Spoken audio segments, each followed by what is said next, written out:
seja bem-vindo a mais um episódio do Excepcionais. Hoje eu vou conversar com ela, que é arquiteta. Ela foi uma arquiteta incrível, eu vi os projetos dela, maravilhosos, porém, ela não trabalha mais com isso. Ela sofreu com a depressão durante 15 anos e foi exatamente nesse momento que eu a conheci. Ela tentou tudo que você pode imaginar. E até que esse dia que a gente foi fazer um curso de hipnose, ela passou por uma terapia, o que a gente chama de terapia com hipnose. E ela viu a vida dela ser completamente transformada. E por conta disso, ela decidiu abandonar a arquitetura, que era a profissão que sustentava ela e que ela já fazia tantos anos, tudo isso para poder ajudar as pessoas que, assim como ela, sofreram durante muitos anos com depressão, com traumas, com qualquer coisa que te impede de ir adiante. Hoje eu converso com a minha excepcional Érica Yumi. Seja bem-vindo! Muito Seja obrigada. Obrigada pelo convite. Muito feliz de ter você aqui. A gente tem interagido na internet. Faz tempo que a gente não se vê, né? Pois é. Quanto tempo você tem de formada? Formação de arquitetura. De arquitetura não, de hipnóloga. Que foi quando a gente se conheceu, né? Foi em setembro de 2017. Setembro de 2017. E olha que assim, eu não sou muito boa com data, mas eu lembro que foi setembro de 2017, porque foi na semana do meu aniversário. Quando você faz aniversário? 12 de setembro. Eu faço... Ainda é virgem? É. Não, virgem, signo virgem, né? Sim. Não tô falando dessa outra coisa. É porque eu também sou virgem. Eu sou 5 de setembro. Eu sou 5 de setembro. Olha que coincidência. Então, mais uma virginiana. Você também é super detalhista, organizada. Vulgo chata? Você é? Sim. Então tamo junto. Eu sou desse time aí também. Vou anunciar nossos patrocinadores e a gente começa nosso papo. Nosso primeiro patrocinador é o Gestão 4.0. O Gestão 4.0 é uma plataforma educacional, são diversos cursos focados em pessoas que querem gerar emprego. Obviamente que muitos dos cursos que estão lá vão te ajudar na sua profissão, por exemplo, o curso de liderança, no qual eu sou o professor. Você pode utilizá-lo para no seu dia a dia, você que é um profissional recém-migrado de contribuidor individual, para líder, você vai aprender demais. Mas esse é o playbook que eu utilizo até hoje. Eu tenho 22 anos que eu trabalho com isso, então também pode te ajudar se você é um profissional já bastante experiente. E tem diversos outros cursos. Vale a pena você entrar lá, www.gestão4.0.com.br. Não esquece, se você quiser comprar algum curso, todos os ouvintes do Excepcionais têm um desconto de 10%. Coloca lá o cupom Excepcionais no checkout que você vai ter o seu desconto. E também o Espaço Volpe, o Dr. Thiago Volpe, esteve aqui no último episódio, deu uma aula pra gente, um episódio fantástico, tão rico. Falamos sobre emagrecimento, ganho de massa muscular, performance cognitiva, tantas coisas bacanas. Se você não viu, vale a pena voltar lá e assistir. Nós também temos uma condição super especial para você que está querendo cuidar da sua saúde, aumentar sua performance cognitiva ou física. Ele atende os dois tipos de pessoa, executivos e profissionais, atletas profissionais inclusive. Nossa condição é só você ligar lá e dizer que é ouvinte do Excepcionais que você vai ter acesso a essa condição incrível. Várias pessoas que já passaram por aqui são atendidas pelo doutor. Várias outras pessoas estão indo. Eu recebo semanalmente mensagem de pessoas que estão indo lá. Então, fica ligado, vale muito a pena. Uma das melhores clínicas do Brasil, exatamente para ganho de performance. E agora, vamos falar com a Érica. Érica, você começou no mundo da arquitetura. Você fazia um trabalho incrível, via seus projetos. Pois é. Quantos anos você viveu na arquitetura? Me formei em 2012 e eu fiquei atuando até o dia da formação, basicamente. O dia da formação. Uhum. E o seu trabalho, o que era? Que tipo de projetos você costumava fazer? Bom, eu tinha um escritório de arquitetura e a gente gostava de fazer projeto comercial, sabe? Loja de shopping, fazer franquia, flagship store. Varejo mesmo, assim. Isso, porque era onde a gente conseguia ser mais criativo, né? Porque projeto, não sei se você é familiar com esse tipo de situação, mas a gente cria uma situação ideal e aí o cliente vai lá e muda. Então, nenhuma novidade. Residencial é uma coisa que você não tem muita liberdade. Então, a gente quis ir pro comercial para poder pirar, sabe? poder fazer teto colorido, surtar mesmo, que é onde a pessoa não vai interferir tanto. Então, onde a gente sentiu que tinha mais liberdade, por isso que a gente optou pra ir por esse caminho. Mas eu lembro de ter visto alguns projetos, eu não sei se foi a sua casa que eu vi, mas eu lembro que tinha projeto residencial também, né? A minha casa, eu fiz tudo o que eu queria, sabe? É mesmo? Assim, tudo, Conseguiu? Que legal. Fiz. Eu derrubei todas as paredes, só tem parede no banheiro, só. Ou seja, você gosta dos espaços integrados. Sim, sempre gostei. Que é uma super tendência, né? O que eu mais admiro hoje numa casa é aqueles espaços que você não... Sabe assim, que você fala assim, poxa, botei varanda em tudo que é lugar. Você usa? Não, só usa uma. Pois é. Eu acho um desperdício quando isso acontece, né? Ainda mais eu, que morava sozinha na época, eu falava assim, gente, a única porta que eu fecho é a do banheiro. Então eu só vou precisar de uma porta. A de entrada e a do banheiro. O resto tudo integrado, né? Sim. Então eu consegui fazer, não, essa casa, esse apartamento é a minha cara. Aí... Você sabe que eu sou, 5% arquiteto, né? Dá pra perceber que você tem um gosto, assim. Ah, mas isso aqui não fui eu. Isso daqui foi a Danila Leão que fez. Eu sou 5% arquiteto porque eu cresci com o meu pai, que é arquiteto. Sério? Levando pra casa muito trabalho. E naquela época ainda não tinha AutoCAD. Então ele levava os papéis de seda enrolados em tubos. E ele botava numa mesa lá em casa. E eu ficava vendo os projetos com ele. Meu pai ele tinha uma caligrafia muito linda. Naquela época, o arquiteto usava muito habilidade manual pra fazer. Hoje é tudo no computador, né? Hoje nem... Óbvio, você rabisca pra uma coisa rápida, mas o trabalho final é todo no AutoCAD hoje em dia. Não, totalmente, né? Tanto que na faculdade a gente teve essa matéria de pegar e ir pra prancheta, mas enfim, por que eu tô fazendo isso, sabe? Que perda de tempo, né? Não, meu pai, depois que ele foi pro mundo do AutoCAD, ele tava meio atrasado, ele viu o mercado mudando, só que meu pai trabalhava em grupos grandes e tal, mas ele falava, poxa, eu preciso no mínimo conseguir abrir um projeto.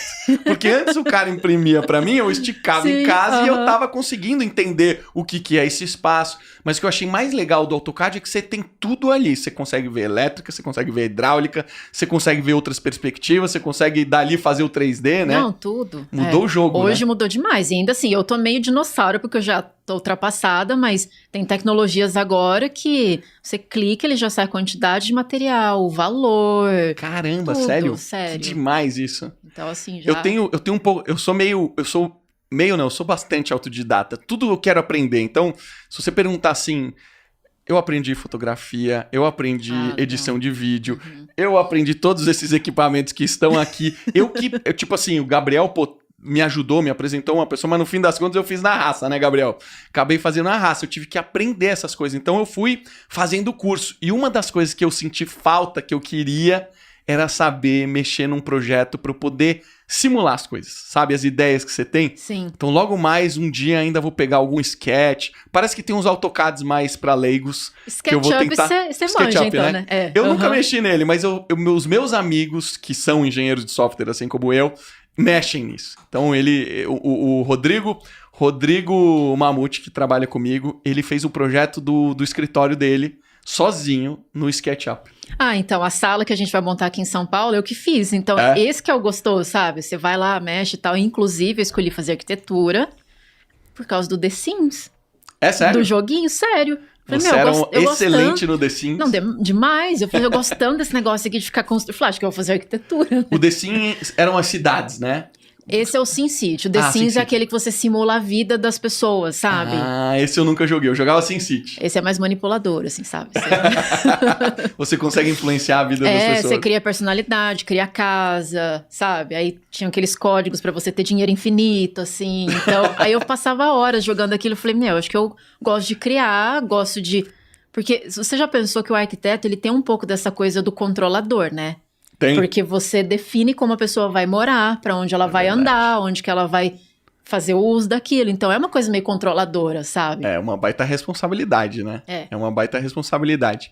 Érica, quando a gente se conheceu, foi numa situação de um curso, né? Eu me inscrevi pra fazer um curso. Sabe como eu conheci, assim...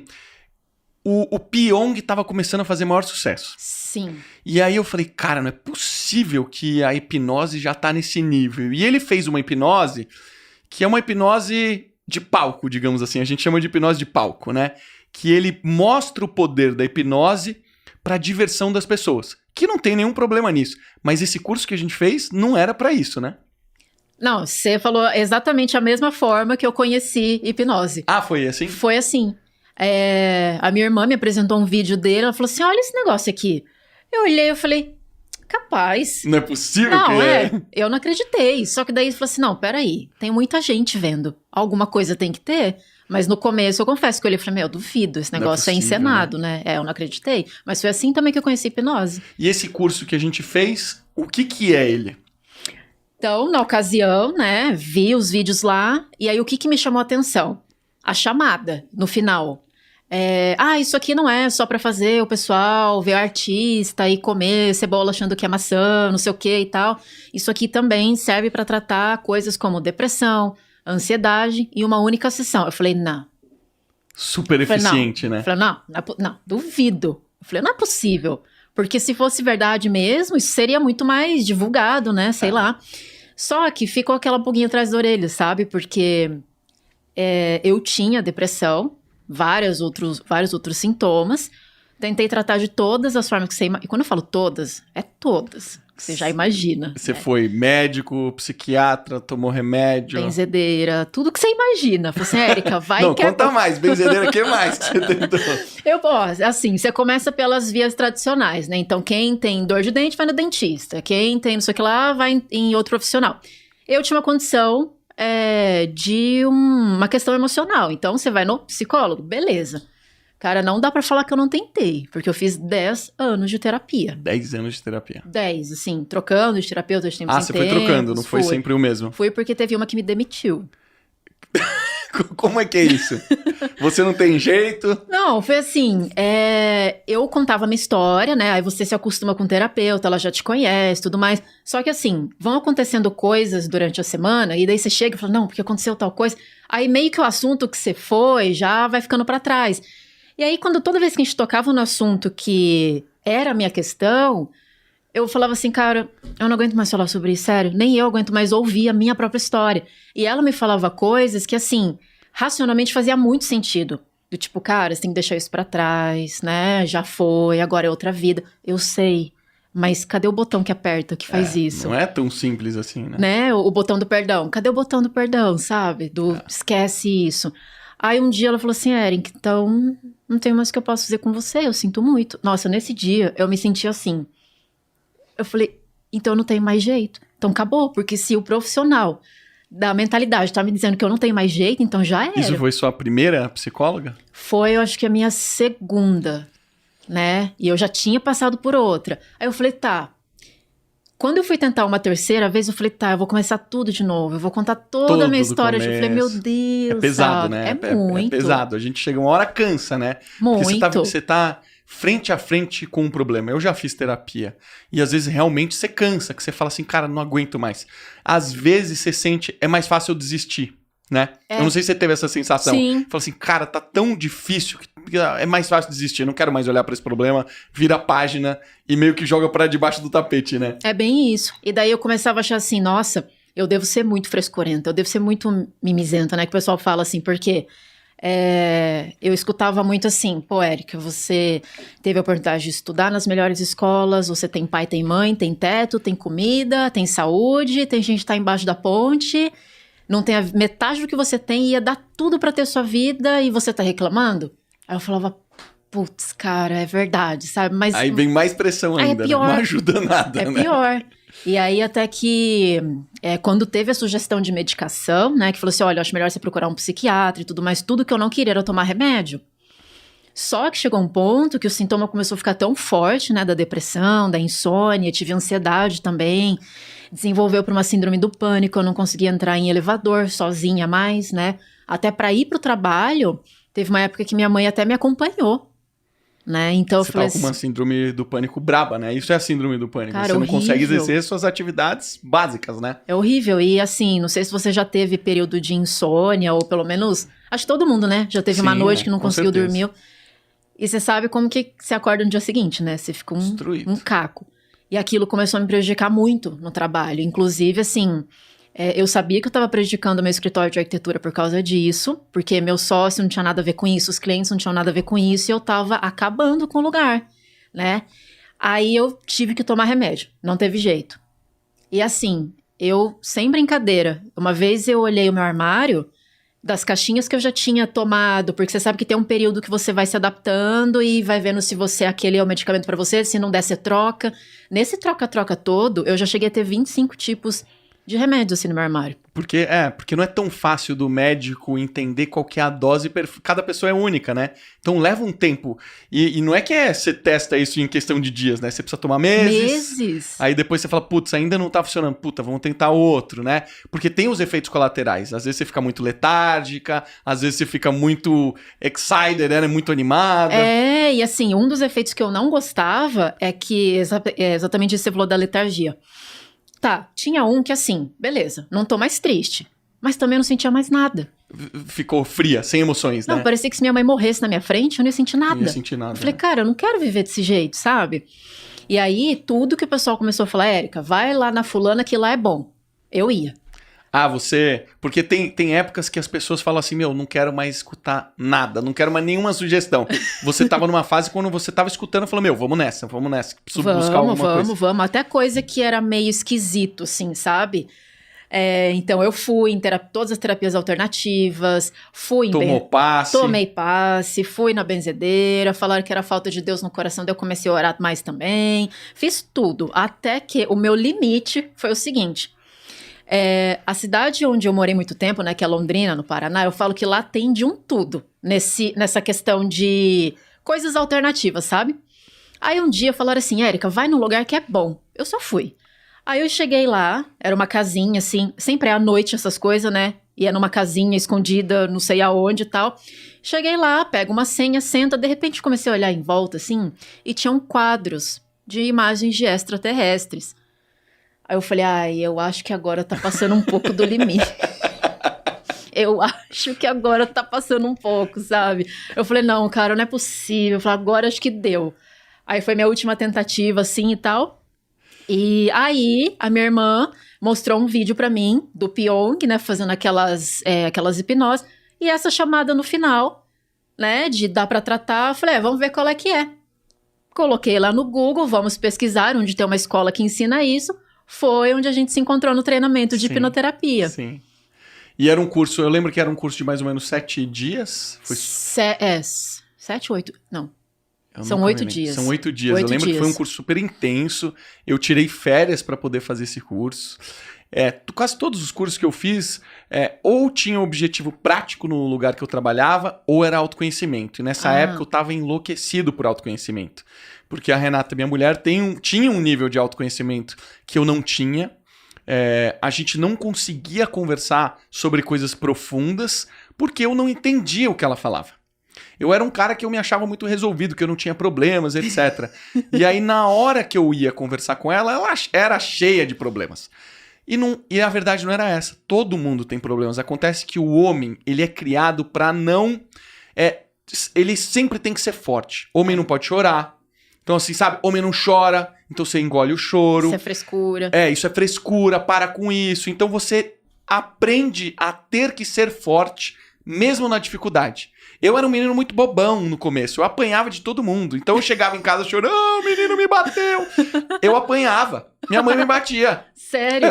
Minha mãe me batia, falava, você vai apanhar, próxima vez que te baterem, você tem que ir lá e bater nele. E eu não conseguia, porque eu tinha medo, eu era muito medroso.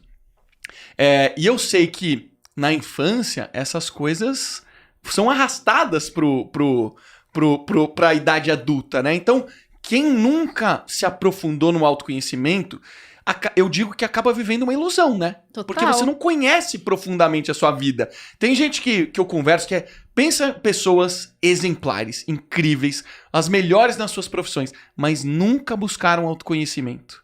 E na hora que eu converso com essas pessoas, eu falo, poxa, você tem que buscar autoconhecimento. Você tem que fazer uma terapia, você tem que fazer o processo Hoffman, você tem que fazer uma qualquer coisa. E as pessoas não fazem, porque elas não entendem do poder que isso tem, né? Sim, tanto que quando as pessoas me perguntam, o que eu preciso fazer pra, sei lá, resolver um problema que eu tenho emocional? Eu falo, não, a primeira coisa, mais importante, você já fez. Você percebeu que você tem? Porque tem um monte de gente Tomar que consciência, tem, né? E não sabe, né? Verdade. E, inclusive, eu vi o episódio que você fez com a Renata, né? Eu escutei essa parte, eu falei, cara, eu me identifiquei porque comigo e com o Bruno foi igual. quando eu conheci ele, eu já era toda daquele jeito, né? Eu já tava, né, com aqueles problemas todos. Ele sabia que eu fazia terapia. E ele falava assim, depressão é frescura. Essa menina é frescura. Ele falava isso. Falava. E hoje o Bruno é hipnólogo também, né? Não, pra você ver como o mundo deu uma volta, né? E ele era parecido com você, do jeito que você falou assim, eu não tenho... Ele falou assim, não, mas é porque é simples, ué. Tipo, eu sou muito simples, né? Eu não tenho essas questões que você tem. É muito cultural isso. É muito cultural. Não sei se é um negócio do brasileiro, mas...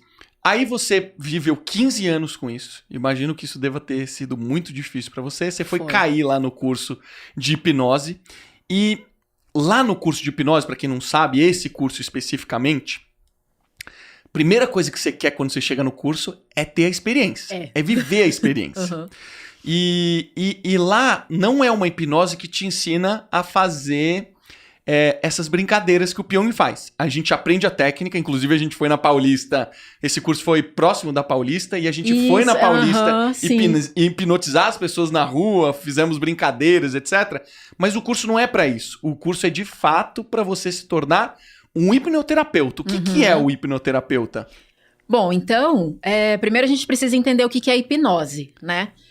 É engraçado porque, assim, eu vim de ser uma pessoa completamente leiga no assunto, de tipo, não acredito, a hoje trabalhar com isso, né? Então fica muito claro pra mim que as pessoas, elas têm dúvida, muita dúvida com relação à hipnose. Até hoje. A gente tá em 2021, tem gente que acha que é coisa do capeta, tem gente que acha que eu vou controlar sua mente, que eu vou fazer você fazer uma coisa que você não quer. Então, hipnose é o quê? Se for simplificar, é toda vez que você aceita uma sugestão. Eu Sugestão como se fosse um comando? Qualquer coisa que venha de fora. Pode vir de qualquer maneira. Por exemplo, o simples fato de você estar assistindo um filme e você se emociona com a história, você se assusta, racionalmente você sabe que, é mentira, eles estão fingindo. Mas então por que você está emocionado? Porque você aceitou a sugestão do filme. Então só isso já é hipnose. Então eu uso esse exemplo e falo assim, toda vez que você aceitou uma sugestão, você foi hipnotizado. Acabou. Aí eu pergunto pra pessoa, você dormiu? Não. Você foi pra algum lugar? Também não. Você ficou preso? Não também. Então é só isso. Então se a gente entende que hipnose é isso, o que é a hipnoterapia? Nada mais é do que uma terapia, um processo terapêutico, só que ela usa hipnose como ferramenta, né? Então, ou seja, você vai guiar um processo terapêutico onde eu vou ter vários elementos que vão ajudar a pessoa a aceitar sugestões. Tá. Tem como você explicar como funciona a nossa mente? Eu acho que o modelo da mente pode ser muito legal. Porque a nossa mente, gente, ela é incrível. E a hipnose criou uma analogia para explicar como exatamente ela funciona. Óbvio que se você for para psiquiatria, se você for estudar psicologia, você vai ter uma explicação muito parecida com os termos de cada caso, né? Mas a hipnose, eu acho que ela explica de um jeito tão claro que fica fácil das pessoas entenderem como funciona, né? E o jeito que a gente entendeu, inclusive esse pra mim foi o ponto alto, né, do nosso treinamento, porque conforme o instrutor foi explicando, eu fui fazendo uma cara assim, falei, não acredito que era isso. Não é possível, né? Falei, como que ninguém me contou isso antes? Tanto que hoje eu falo muito que se a gente tivesse aprendido aquilo quando a gente era criança, a nossa vida teria sido completamente diferente. Então eu acho que entender como a mente funciona é fundamental. É tão importante quanto saber ler, saber escrever e tudo mais, porque é o manual da tua mente, né? Então, assim como você falou, cada linha terapêutica vai ter uma terminologia, mas no final das contas, acho que tá todo mundo falando da mesma coisa, de um jeitinho um pouco diferente, né? Então, dentro do que a gente estuda, a gente fala da mente trina, né? Porque cérebro é massa cinzenta. Mente é a abstração, é o que você não vê, o que você não toca, é subjetivo. Então, a gente fala que a nossa mente é dividida em 3 partes. Consciente, subconsciente e inconsciente. Eu gosto de falar do consciente assim...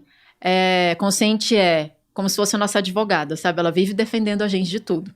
Então, por exemplo, você é casado com a Renata, né? Fala pra mim 3 motivos que fizeram você escolher ela especificamente pra se casar. Linda. Deliciosa. Deliciosa. Muito inteligente. Ainda tem mais uns 10 aqui se precisar falar. Entendi, mas então essas 3 coisas são importantes pra você, certo? São muito importantes. Ok, então eu te fiz uma pergunta e você respondeu, você justificou. Sim. E aí o que acontece? A gente começa a perceber que essa mente consciente, que a gente acha que a gente é super racional, super lógico e analítico, a gente usa muito pouco dela. Por quê? Porque no planeta hoje já tem, sei lá, a gente tá beirando o quê? Passou de 8 bilhões de pessoas, uma coisa assim? Isso. Dessas 8 bilhões de pessoas, vamos separar o universo das mulheres. Todas as que você poderia achar lindas, deliciosas e super inteligentes. Ia sobrar muitas, concorda? Muitas. Olha pra todas, Marcelo. Mentira, só sobra uma, que é a Renata. Foi uma brincadeira. Imagina que você olha pra todas essas mulheres que têm essas características. Você se casaria com todas? Não. Então tá. Aí vamos supor que não, porque deve ter mais alguma coisa que é importante, né? O que mais que é importante pra você? Você precisa admirar a pessoa, você precisa conviver com a pessoa para ver se vocês conseguem brigar e ainda continuar se amando, se vocês compartilham valores. Valores, né? Valores são super importantes. Objetivos, né? Você tá construindo uma vida junto. Se a gente não gostar das mesmas coisas, né? Pô, a Renata é maluca por bichos. A nossa casa já é um zoológico. Se eu não gostasse de bicho, a gente nunca ia viver junto e ela ia continuar sendo linda, inteligente, né? Aí você vai vendo que vão tendo outras justificativas, né? Então tá. Então vamos supor que todas essas mulheres, das lindas, deliciosas e super inteligentes, tem aquelas que amam animais e têm os mesmos valores que você. Vai tirar algumas, mas ainda vai sobrar muitas. Uhum. Aí você já começa a entender isso aqui, porque a gente pode ir até o infinito te perguntando coisa, e você vai perceber que o que fez você escolher ela para ser sua parceira não foram essas 3 coisas. Isso foi uma escolha subconsciente, mas você precisa de uma justificativa. Ou seja, o porquê da gente acha que faz as coisas que a gente faz não é o porquê de verdade. Entendi. E é engraçado porque uma vez na turma, eu tava dando treinamento de hipnoterapia e eu fiz essa pergunta, né? Quem aqui é casado e tal? Aí eu perguntei pra uma mulher, falei, fala pra mim, né, 2 ou 3 motivos que fizeram você escolher teu marido. Ela, então, na época... sabe, tipo, na época, né? Mas hoje já não é mais isso, enfim... Então, o que acontece? O fato da gente acreditar muito nessa mente racional faz com que a gente se engane muito. Porque, por exemplo, se você perguntar pra alguém, cara, por que você fuma? Ele vai falar assim, porque me acalma. Por que você não consegue perder peso? Porque minha família inteira é gordinha. Justificando, mas não é isso, nem de perto. Então, essa é a mente consciente. E quando a gente fala de mente subconsciente, a própria palavra já tá falando, né? Sub, abaixo da consciência, ou seja, tá abaixo do que você tem ciência.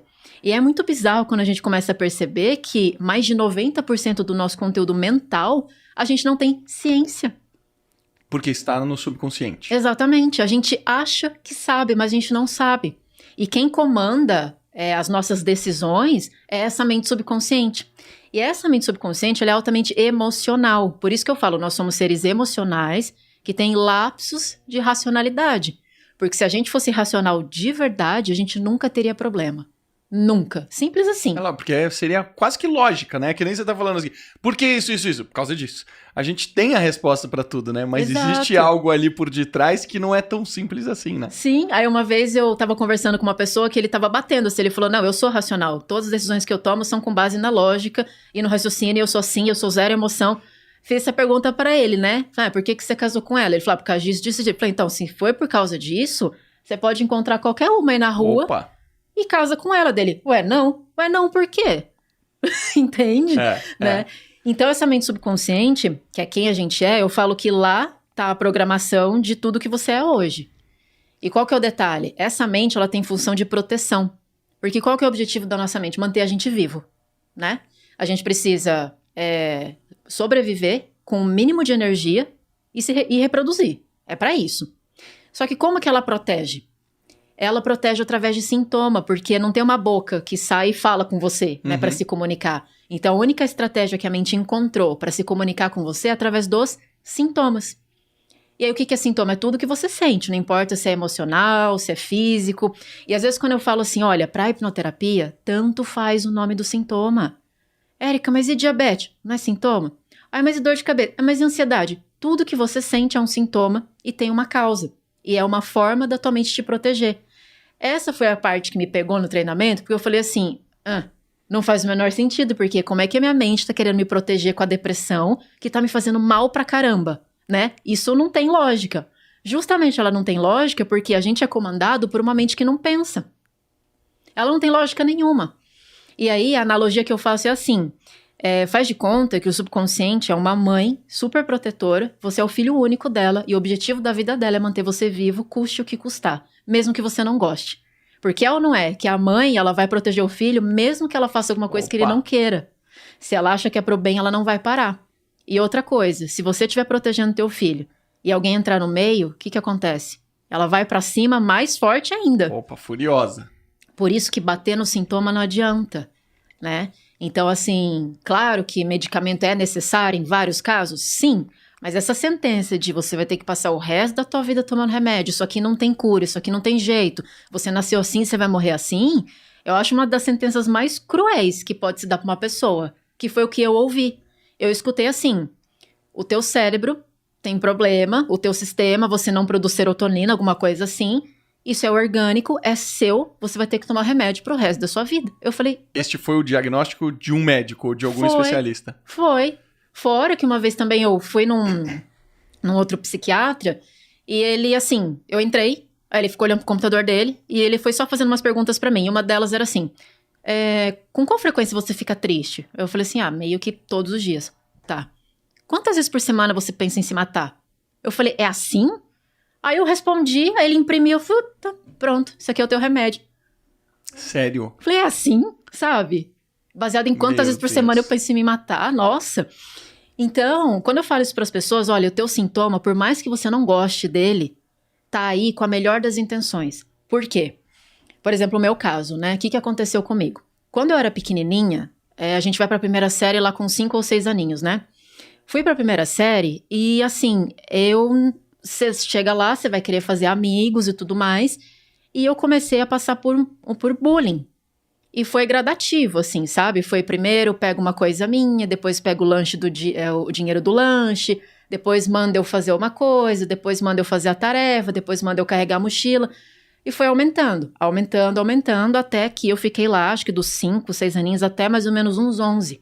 Quando eu não aguentei mais passar por aquelas situações, que foram situações humilhantes mesmo. Chegou no ponto, assim, que eu não aguentei, do tipo, chegar numa situação de eu estar no pátio do colégio, e essa pessoa que fazia bullying comigo pediu pra turminha ali que tava em volta, fica em volta da Érica, cospe nela, pega as coisas dela, até que eu não aguentei mais. Falei, mãe, quero mudar de colégio.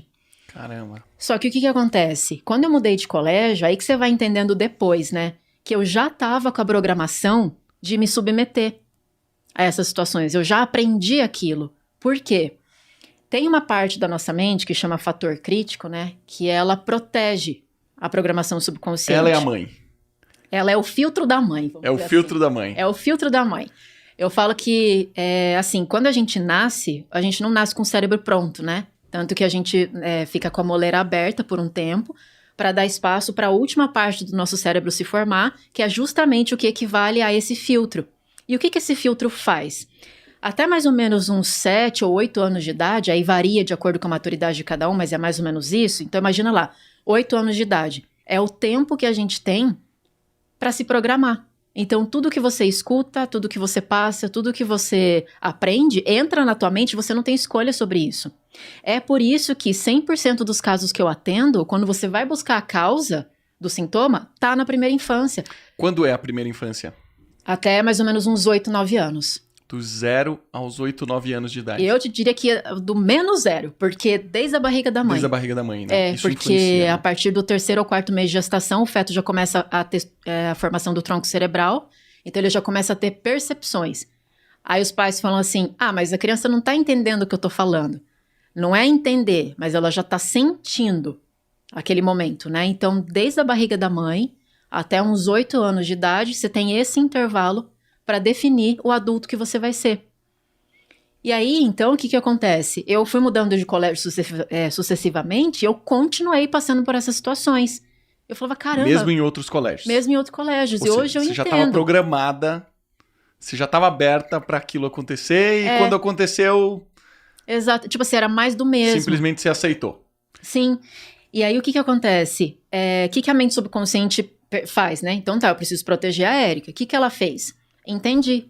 Toda vez que ela sai de casa, vê pessoas e ela se machuca, eu não tô gostando disso. Por quê? A gente aprende por 2 vias, né? Ou por repetição, ou por um alto impacto emocional. No meu caso, acho que foram os 2, né? Foi todo dia e com impacto emocional. E aí, o que acontece? O que eu vou fazer para ela nunca mais passar por isso? Se ela tiver depressão, ela não vai querer sair de casa. Porque deprimido é assim, né? Não quer fazer nada, não sai de casa, não levanta da cama. E se ela não sair de casa, ela não vai ver pessoas. Se ela não ver pessoas... Não vai ter sofrimento. Protegida. Então é mais ou menos assim que ela funciona, sabe? Ela não tem lógica. Mas a partir do momento que ela vê que essa estratégia dá certo, aí que o sintoma vai ficar de vez mesmo. Aí você, só pra gente recapitular então. Então, a mente são 3 camadas. Consciente, que é o que a gente tá fazendo aqui agora. Estamos conversando conscientemente. O subconsciente, que é onde fica instalado quem de fato nós somos. Sim. E o inconsciente. Inconsciente, eu acho legal porque assim... O inconsciente equivale ao cérebro reptiliano, né? Que é dos nossos instintos. Então é luta, fuga e congelamento, tá ali. Esse cérebro foi o primeiro que a gente teve, né? Enquanto espécie. E o que acontece? Se ele é o mais velho, ele tem prioridade, né? Então com a gente sempre vai ser instinto primeiro. Por isso que eu falo, a gente é bicho. A gente é bicho achando que só porque a gente raciocina, a gente é melhor do que os outros, enfim. E o que essa mente faz? Ela é responsável pela nossa sobrevivência na essência. Sobreviver mesmo, assim, necessidade fisiológica, né, reprodução e tudo mais. E ela também é responsável pelo sistema imune. E se é um sistema nervoso autônomo, também respiração, batimento cardíaco, tudo mais. E quando eu entendi essa parte do sistema imune, o que isso tá ligado com o que a gente tá falando? Hoje em dia tem muitas pessoas que têm doenças crônicas. Que é o que minha empresa faz. E tem muito do que eu já ia falar, as doenças autoimunes. Sim, doença crônica. E se você perceber, na natureza, quando eu falo natureza, pensa em selva, né? Não esses bichos que convivem com a gente, mas selva, a gente nunca vai ouvir falar de uma zebra diabética, de um leão com fibromialgia, que tem taquicardia e não dorme à noite, de um inseto obeso. Não tem essas disfunções da natureza. Por quê? Porque não ia ser interessante para a vida no planeta se fosse natural, porque já ia ter acabado com tudo. Então, por que a gente fica doente cronicamente e os animais não? Porque a gente tem uma coisa que eu falo, que o ser humano ele é uma máquina de dar significado para as coisas, né? Então, por exemplo, assim... Conscientemente. Conscientemente. Porque, olha só, imagina a pior das hipóteses para uma zebra, que seria o quê? Morrer comida por uma leoa, né? A pior das hipóteses. E é um perigo real. Se ela conseguir fugir, imagina que ela tá lá correndo, conseguiu fugir. Tá, o que acontece depois com ela? Leão foi embora, tá, beleza. Vida que segue, né? Ela não vai voltar pra casa, não sei pra onde ela volta, mas pra casa pra dela. Pra árvore, assim, pro riacho que ela gosta. Pra casa dela e ficar assim, ai meu Deus do céu, por que tinha que ser comigo? Tinha tantas. Nossa, que vergonha, agora esse arranhão que ela deixou aqui vai me fazer passar vergonha amanhã. Eu não vou nem dormir por causa disso, que ódio dessa leão. E se ela aparecer amanhã, ela vai ver só. Ela não dá significado, ela nem vai ter raiva, né? Ou seja, passou, acabou. E como que a gente é? Eu falo, olha só, ela passou por um perigo real, né? Ela ia morrer. A gente é assim, ó, tá, manda o WhatsApp pra algum amigo seu e ele fica 3 dias sem te responder. O que você já começa a... Aconteceu alguma coisa, tá bravo comigo, tá chateado, já começou a mandar significado, né? E normalmente é coisa boa ou coisa ruim? Acho que a maioria das vezes, coisas ruins, né? Você percebe que quando você não sabe o que tá acontecendo e você começa... Normalmente é ruim? É. Ou seja, você já tá dando significado. Deve estar bravo comigo, eu falei alguma coisa, eu não sei o quê. E o que acontece? A nossa mente ela tem uma característica, ela não sabe diferenciar o real do imaginário. Tanto que, por exemplo, assim, se você vai conversar com uma pessoa que, sei lá, que tem fobia de sangue, medo de agulha, só de você falar pra ela, ó, amanhã você vai ter que ir lá tirar sangue, ela já não começa... Já sente, né? Já sente. Por quê? Só de pensar, ela imagina, e pro cérebro é real. E por que o cérebro faz isso? Porque não dá tempo de ficar analisando se é ou não verdade. Se você tá em perigo, você só tem que reagir. Porque se você ficar pensando, ah, meu Deus, o leão, vamos ver, já vi no Discovery Channel que ele come carne. Opa, eu tenho carne. Morreu. Acabou. Né? Então você tem que reagir, não importa se é real ou não. E aí o que acontece? Imagina, tudo que a gente vai carregando durante a vida inteira, você vai dando significado, vai dando significado. O perigo não é mais real. Por exemplo, a menina que fez isso comigo não existe mais. Mas até que eu não ressignifiquei isso, pra minha mente ela ainda existia. Porque se eu pensava nela todo dia, eu basicamente ia dormir com ela, né? levando ela nas minhas costas. Então eu preciso me defender, eu preciso me defender, eu preciso me defender. E o que acontece? Quando você ativa muito essa mente, a prioridade é a sobrevivência, o que acontece? O sintoma, quando ele fica crônico ou ele é autoimune, alguma coisa assim, é como se o teu corpo tá tentando sair do conflito, você não consegue, e a única alternativa que ele tem agora é lançar mão de um sintoma físico para que você consiga sair daquela situação. Tanto que, se você for pensar num câncer, é a última das consequências para eu preciso te tirar daqui, é uma autodestruição, né? Uhum. E aí você começa a entender, pô, o corpo não é burro, né? A gente não fica doente porque, quebrou uma pecinha aqui, eu não tô funcionando direito e é assim mesmo, sabe? E aí tudo começa a fazer sentido. Então, quando eu entendi tudo isso, eu comecei a ver tudo com outros olhos. Tipo assim, nossa. Você sabe que eu só fui entender agora em relação à mente inconsciente e o sistema imunológico com você falando. Porque eu custava entender um pouco o que exatamente acontecia para, às vezes, a imunidade da pessoa baixar, ela ter eventos de reação, tipo asma, né? Que são eventos que... E a hipnose, ela diz uma coisa, né? Não sei se você ainda acredita nisso. Que se você não nasceu com esse sintoma, ele não te pertence. Você acredita nisso ainda? Sim, mas agora tem uns adendos, né? Porque depois eu comecei também a estudar a nova medicina germânica, com o nosso instrutor, né? O Dr. Carlos, e constelação sistêmica. Legal. Então, agora também abre-se uma possibilidade de ser antes, né? Vamos dizer assim, do teu sistema, da tua família, dos seus avós, enfim. Hereditário, você diz? Hereditário, né? Aí, inclusive, quando a gente fala de doença genética, tem gente que fala assim, porque eu tenho problema de coração, porque meu pai teve, meu avô infartou, então é de família. Só que o gene e a condição física, ela precisa de uma emoção para ser ativada. Então, ele teria que olhar assim, o que eu sinto e do jeito que eu me comporto, que meu pai também sentia, que meu avô também sentia, né? E quando eu falo de mente inconsciente, o sistema nervoso, né? Sistema simpático e parasimpático, que é o quê? Ativo e repouso, vamos dizer assim. O que acontece na doença crônica? Você vive em simpático tônico, você vive em alerta, você vive em perigo. E se você não dá chance para o teu corpo recuperar, o que vai acontecer? Uma hora vai pifar isso, né? Por isso que daí começa a ficar crônico. E o corpo, ele faz muitas tentativas de regeneração. Muitas. Toda gripe que a gente pega, toda vez que a gente fica com febre, o corpo tá tentando regenerar alguma coisa. Então a gente precisa, primeiro, né? Precisamos escutar mais o nosso corpo. Muito. A gente precisa aprender a ler os nossos sintomas e entender que aquilo não é um efeito por acaso. Aquilo ali provavelmente tem alguma explicação que você precisa entender e descobrir o que é, né? Sim. Para evitar que isso acumule, né? Porque a questão não é um evento isolado ou outro, né? Eu acho que a questão é o efeito acumulado desses eventos, não é isso? Exatamente. Então, por exemplo, às vezes as pessoas falam assim, Érica, não sei, né, vou fazer hipnoterapia, eu ouço tantas histórias de gente que, sei lá, né, foram abusadas, perdeu o pai e a mãe, comigo não aconteceu nada de, eu não sei, mas eu tenho ansiedade.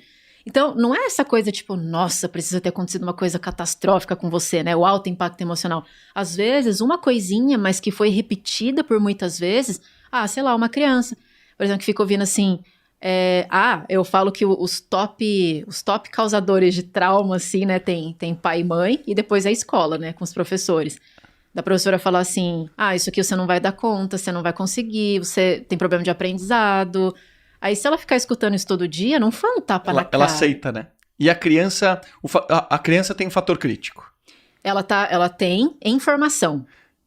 A professora tem poder de ultrapassar o fator crítico? Totalmente. Tem total, né? Totalmente. Então, totalmente. gente, a gente tá falando de um tema meio complexo, mas o fator crítico, lembrando, é uma camada que protege o seu software. O seu cérebro, ele é composto por um hardware, que é a massa cinzenta, e o software, que são o seu subconsciente.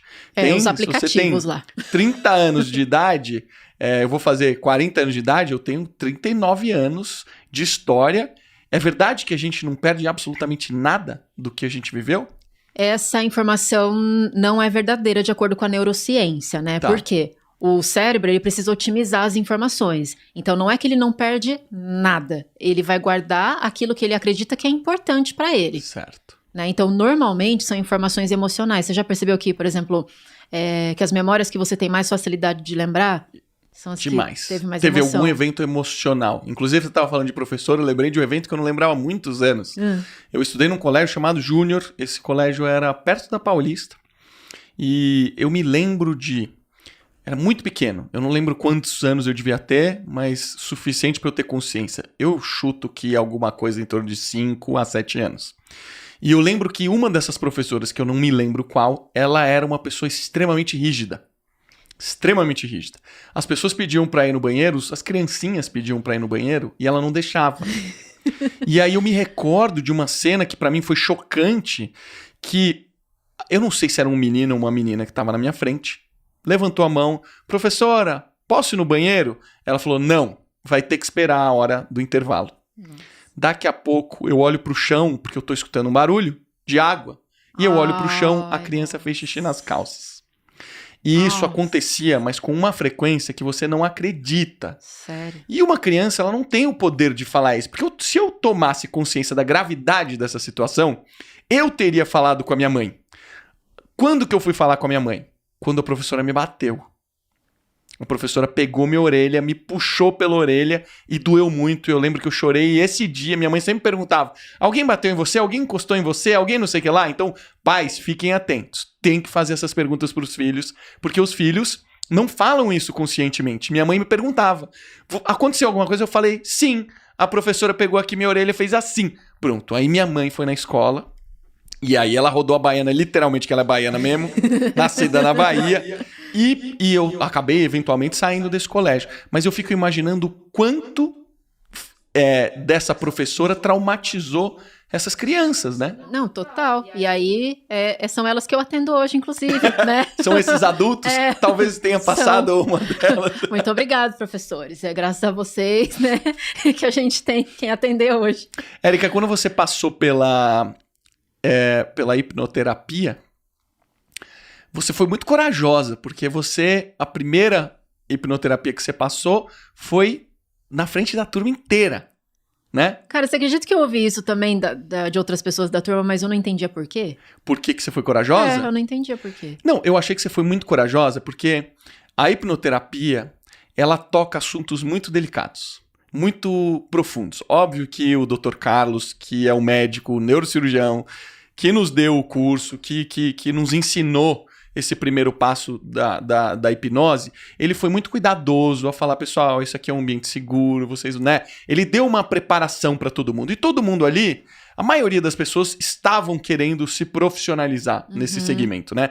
Tanto que hoje, boa parte dos bons hipnólogos, alguns deles saíram daquela turma, né? Sim. E o que eu achei que você foi muito corajosa foi que você não teve vergonha de passar por aquele processo e contar a sua verdade, contar a sua história, né? Sim. Isso pra você em nenhum momento te preocupou? Eu acho que é por causa da seguinte questão, que é o que eu falo para os meus clientes, que é a condição que eu tenho para atender qualquer pessoa. Eu falo assim, ó, hipnoterapia tem um lance, que é o seguinte, tem que estar doendo muito, mas muito assim, não aguento mais. Porque o que faz a sessão acontecer é a emoção, né? Você percebeu que é um processo bem emocional. Então, se a pessoa, por exemplo, assim, se eu falar, tá, Marcelo, você quer tratar essa ansiedade, mas de 0 a 10, o quanto tá te incomodando? Você fala, Érica, 4. Então, hipnoterapia pra você hoje não é uma opção. Provavelmente não vai funcionar. Né? O pessoal até costuma falar assim, ó, sofre mais um pouquinho, aí quando, né, aí você volta. Então, eu acho que eu tava nesse 0 a 10, 12, assim. Tanto você tava com muita vontade de Cara, eu tava ver demais, a assim, e de verdade, foi a minha última opção. É esquisito falar isso, porque assim, Marcelo, óbvio, hoje eu entendo por que uma pessoa que tem depressão quer se matar. Porque assim, qual que é a lógica que eu tinha na minha cabeça? Bom, o único momento que eu não tô sofrendo é quando eu tô dormindo, porque daí eu não sinto nada. E se eu dormir pra sempre? Só que eu não tinha coragem. Aí eu falava assim, não, então eu sou tão fraca que eu não consigo nem fazer isso, né? E ficava naquela luta assim. E aí o que acontece? Quando eu fui me candidatar, porque aí o instrutor pergunta, né? Tem alguém na sala que tem alguma coisa que quer tratar pra todo mundo ver uma sessão ao vivo e tal? Cara, eu já levantei a mão. Você foi a primeira. Eu falei, não, eu quero, tá. E ele falou assim pra mim, Érica, é o seguinte, vai ser gravado, vai para uma É plataforma, verdade, foi gravado. né? E vai ficar disponível para todos os alunos, né? Todo mundo pode assistir. Então, assim, e você não vai poder ter restrição nenhuma. Você assinou um documento? Assinei um termo que autoriza, né, tudo mais. Eu falei assim, se for pra resolver meu problema, você transmite na Globo, você faz o que você quiser. Sabe? Eu tava disposta a tudo. Então, acho que por isso que pra mim não teve assim, ai, será que... Não, eu só queria resolver. Durante o processo, que foi um processo, todos os alunos estavam lá, o professor, ele ficou num local com você, e você, se eu não me engano, foi na cadeira, né? Não foi numa maca. Foi na cadeira. Foi numa cadeira, ele te induz num transe. O que exatamente é esse transe? Porque eu acho que é aí que as pessoas têm muito medo, né? Fala, meu Deus, será que o hipnólogo ele consegue me manipular, fazer eu falar coisas que eu não gostaria de falar? O que é o transe? O transe é um estado que basicamente a gente quase nunca sai dele. Pra falar a verdade, né? Por isso que eu falo assim, quem fala que não entra em transe, que não entra em hipnose, é porque não sabe o que é. É como se, sei lá, faz de conta que você nunca ouviu falar na vida sobre respiração. Você nem sabe o que é, você só faz. Aí um dia alguém fala assim, Marcelo, sabia que tem um lance de respirar? Você, duvido. Será que eu consigo mesmo? Será que eu consigo profundo? É mais ou menos assim, né? Então, o transe é toda vez que você tá focado em alguma coisa. E a gente sempre foca em alguma coisa. Inclusive, tem gente que fala assim, Érica, eu tenho um problema muito grande com foco. Eu falo, não é bem assim. Por exemplo, se botar um Netflix na sua frente, você foca? Nossa, eu nem vejo a hora passar. Então, teu problema não é foco. É que você tem problema de focar na coisa errada. Uhum. É isso. Então, toda vez que a gente está concentrado em alguma coisa, você já entra em transe. Porque o que é transe? Transitar. Entre o quê? Entre as percepções. Então, por exemplo, agora que você está prestando atenção no que eu estou falando, você parou de perceber teu pé. Mas se você pensar no teu pé agora... Você lembra que você falou. tem, né? Sim. Igual esses barulhinhos assim, você tá ouvindo o ar? Não, mas se eu te falar, você presta. Então você começa a transitar entre essas percepções.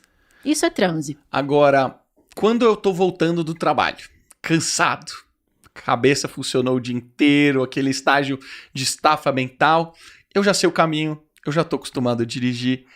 Às vezes eu chego em casa e nem percebi. Falei, meu Deus, não sei nem como é que eu cheguei aqui. É como se você pulasse de um segundo e no outro você já estava em casa. Uhum. Isso é transe? Isso é transe. Por quê? Você estava com foco em outra coisa. Para você, como o caminho é automático, porque eu falo, né? A mente ela vai fazer tudo com o mínimo de energia. Então, tudo aquilo que você já sabe fazer, ela vai automatizar. Então, ela guardou aquilo ali e falou, isso aqui eu não preciso prestar atenção. E você vai focar em outra coisa. Aí você começa a viajar e tal. E aí, quando você se dá conta, quando você volta a transitar para outro foco, você fala, ué, já? Então isso é transe também. E o transe da hipnose, ele tem um estado de relaxamento muito profundo, né? Porque é muito gostoso você entrar em transe da hipnose. As pessoas dizem que equivale a alguns minutos de transe equivalem a horas de descanso, de sono né? profundo, né? Qual Sim. que é essa relação? A relação é que é assim, a gente rola o lance da respiração, porque sabe aquela respiração do bebê, que ela é bem profunda, ela mexe a barriga, aquela respiração correta, né? Tá. Só que a gente não respira mais daquele jeito. Então, o que acontece? Ou na verdade, que todos os momentos estressantes da nossa vida, por mínimo que seja, você já altera a respiração, não altera? Uhum. Isso é um sinal pro corpo de, eu tô em alerta, eu tô em simpático. Tá. Então, eu não posso relaxar. E o que é o relaxamento? É justamente o oposto desse estado que a gente vive.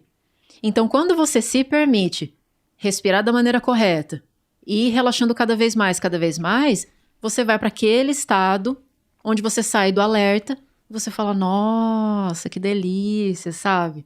Então, isso realmente acontece. A gente vai conduzindo a pessoa para esse relaxamento. Você entrou exatamente nesse estágio, lá durante a sessão no nosso curso. E o trabalho que foi feito ali é um trabalho de regressão, né? O que exatamente é esse trabalho de regressão? Qual que é o objetivo dele? Porque é uma das várias técnicas que existem, né?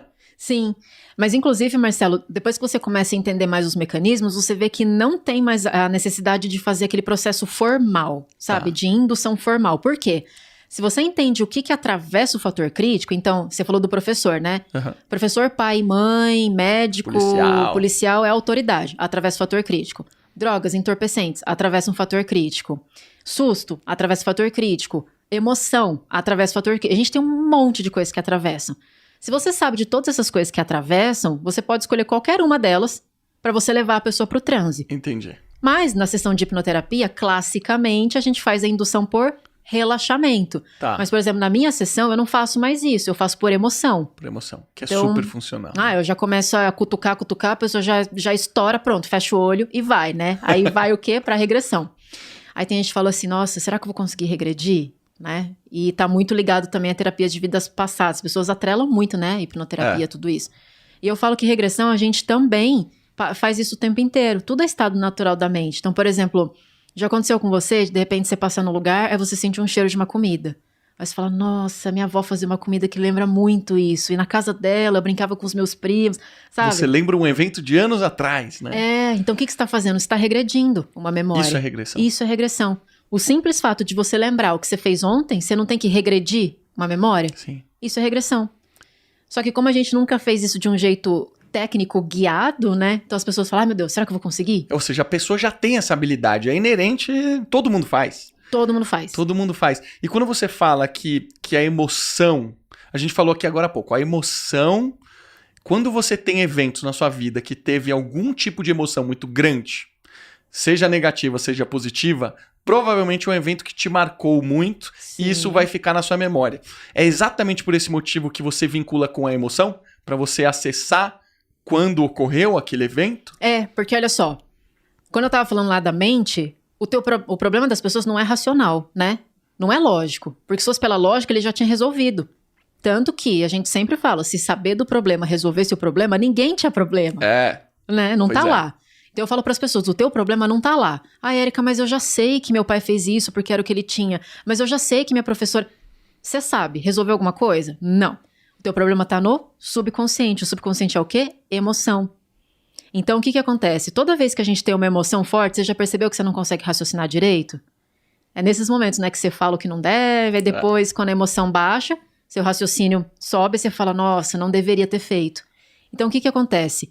Se eu tô subindo a emoção, você não consegue pensar direito e ela te leva direto pro momento em que você aprendeu a sentir isso. Entendi. Tanto que eu falo assim, gente, depois que eu entendi isso, hoje quando eu vejo pessoas brigando na rua, sabe?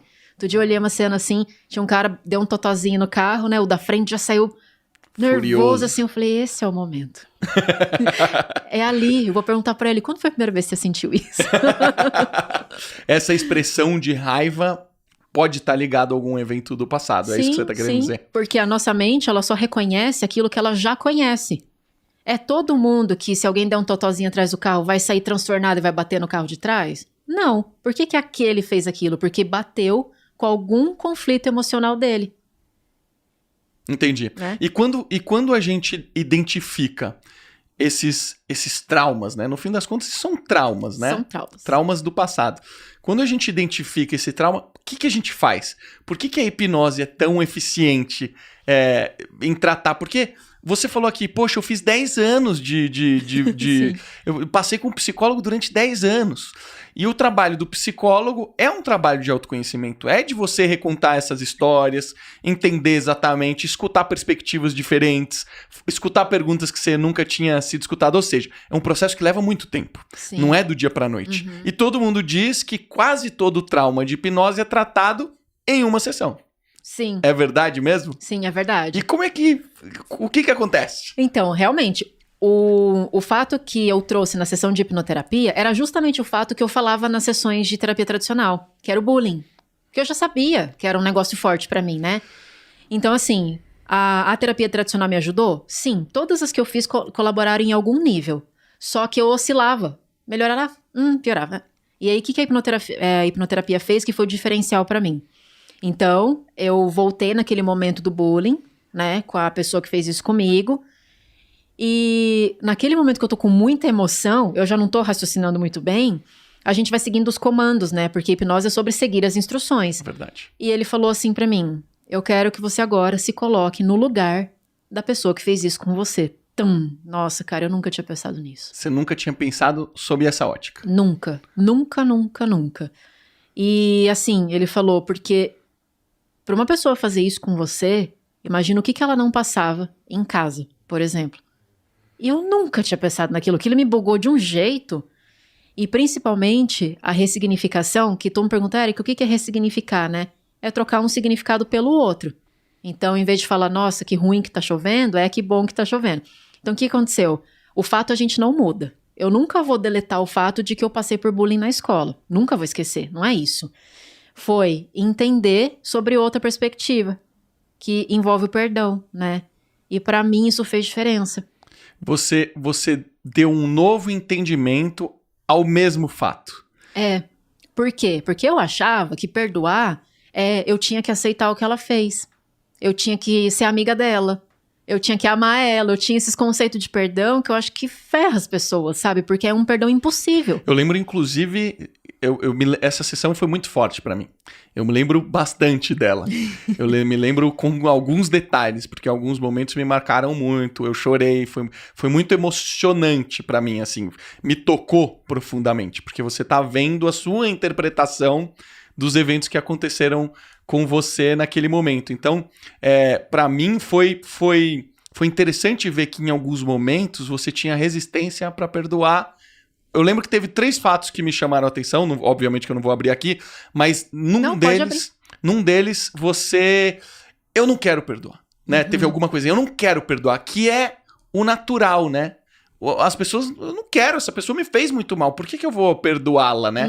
Mas, com a condução de um profissional extremamente experiente, que foi o Dr. Carlos, ele conseguiu fazer com que você desse uma outra percepção e depois você aceitou. Isso Sim. que pra mim foi muito interessante. E você Sim. perdoou. Perdoei. E isso pra mim foi o que fez toda a diferença. Porque ele mudou a percepção do perdão pra mim. Então, o que ele falou? Você não tem que concordar com o que ela fez com você. Você não tem que gostar. Eu falei, opa, tá ficando interessante. Tá ficando melhor esse negócio. Tá melhor. E outra, o perdão não é pra ela. É pra você. Porque às vezes a gente tem essa coisa de parece que você... eu não vou perdoar ela porque é como se fosse um favor, né? Mas não é. Ele falou assim... Ela não merece isso, né? A gente fala, essa pessoa não merece isso. E ele falou, às vezes ela tá vivendo a vida dela, nem lembra que você existe, né? E você continua carregando essa pessoa. É verdade. E ele falou assim, você só tem que entender que ela foi programada pra ser assim. Do mesmo jeito que você é assim hoje, por causa de tudo que você passou, ela fez aquilo com você por causa das coisas que ela passou.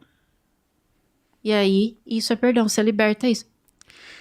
E o que aconteceu depois que você passou por essa hipnoterapia? O que mudou na sua vida? Porque, assim, não foi no primeiro dia.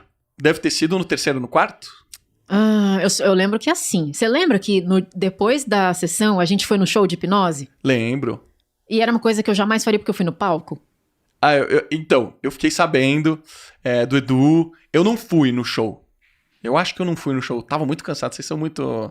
Vocês têm uma energia que eu não tenho. Você não foi? Até que a gente pegou carona com você. Eu fui, é verdade. Olha como eu sou maluco. A gente pegou carona com você. Eu fui, é verdade. Eu lembro disso. Aí a gente foi pro show e eu fui pro palco. E tipo assim, era uma coisa que eu jamais faria na minha vida. Caraca. Eu jamais faria aquilo. Porque por conta do foi bullying eu antes era ou depois muito da tímida. terapia? Foi depois, a gente terminou a terapia e foi. Tá. Né? E já era uma coisa assim, e eu só fui me dar conta quando me falaram. Falou assim, Érica, antigamente você subiria? Eu falei, não. Nossa, é verdade, eu subi, né? Caramba. Então foi natural. E é isso que acontece na hipnoterapia. Vai acontecendo de forma tão natural que você, não é aquela assim, depressão, não, mais depressão. Ele é natural. E aí, igual você falou, aí nos próximos dias, aí eu fui sentindo que os sintomas foram ficando cada vez mais fracos, até eu ter remissão total.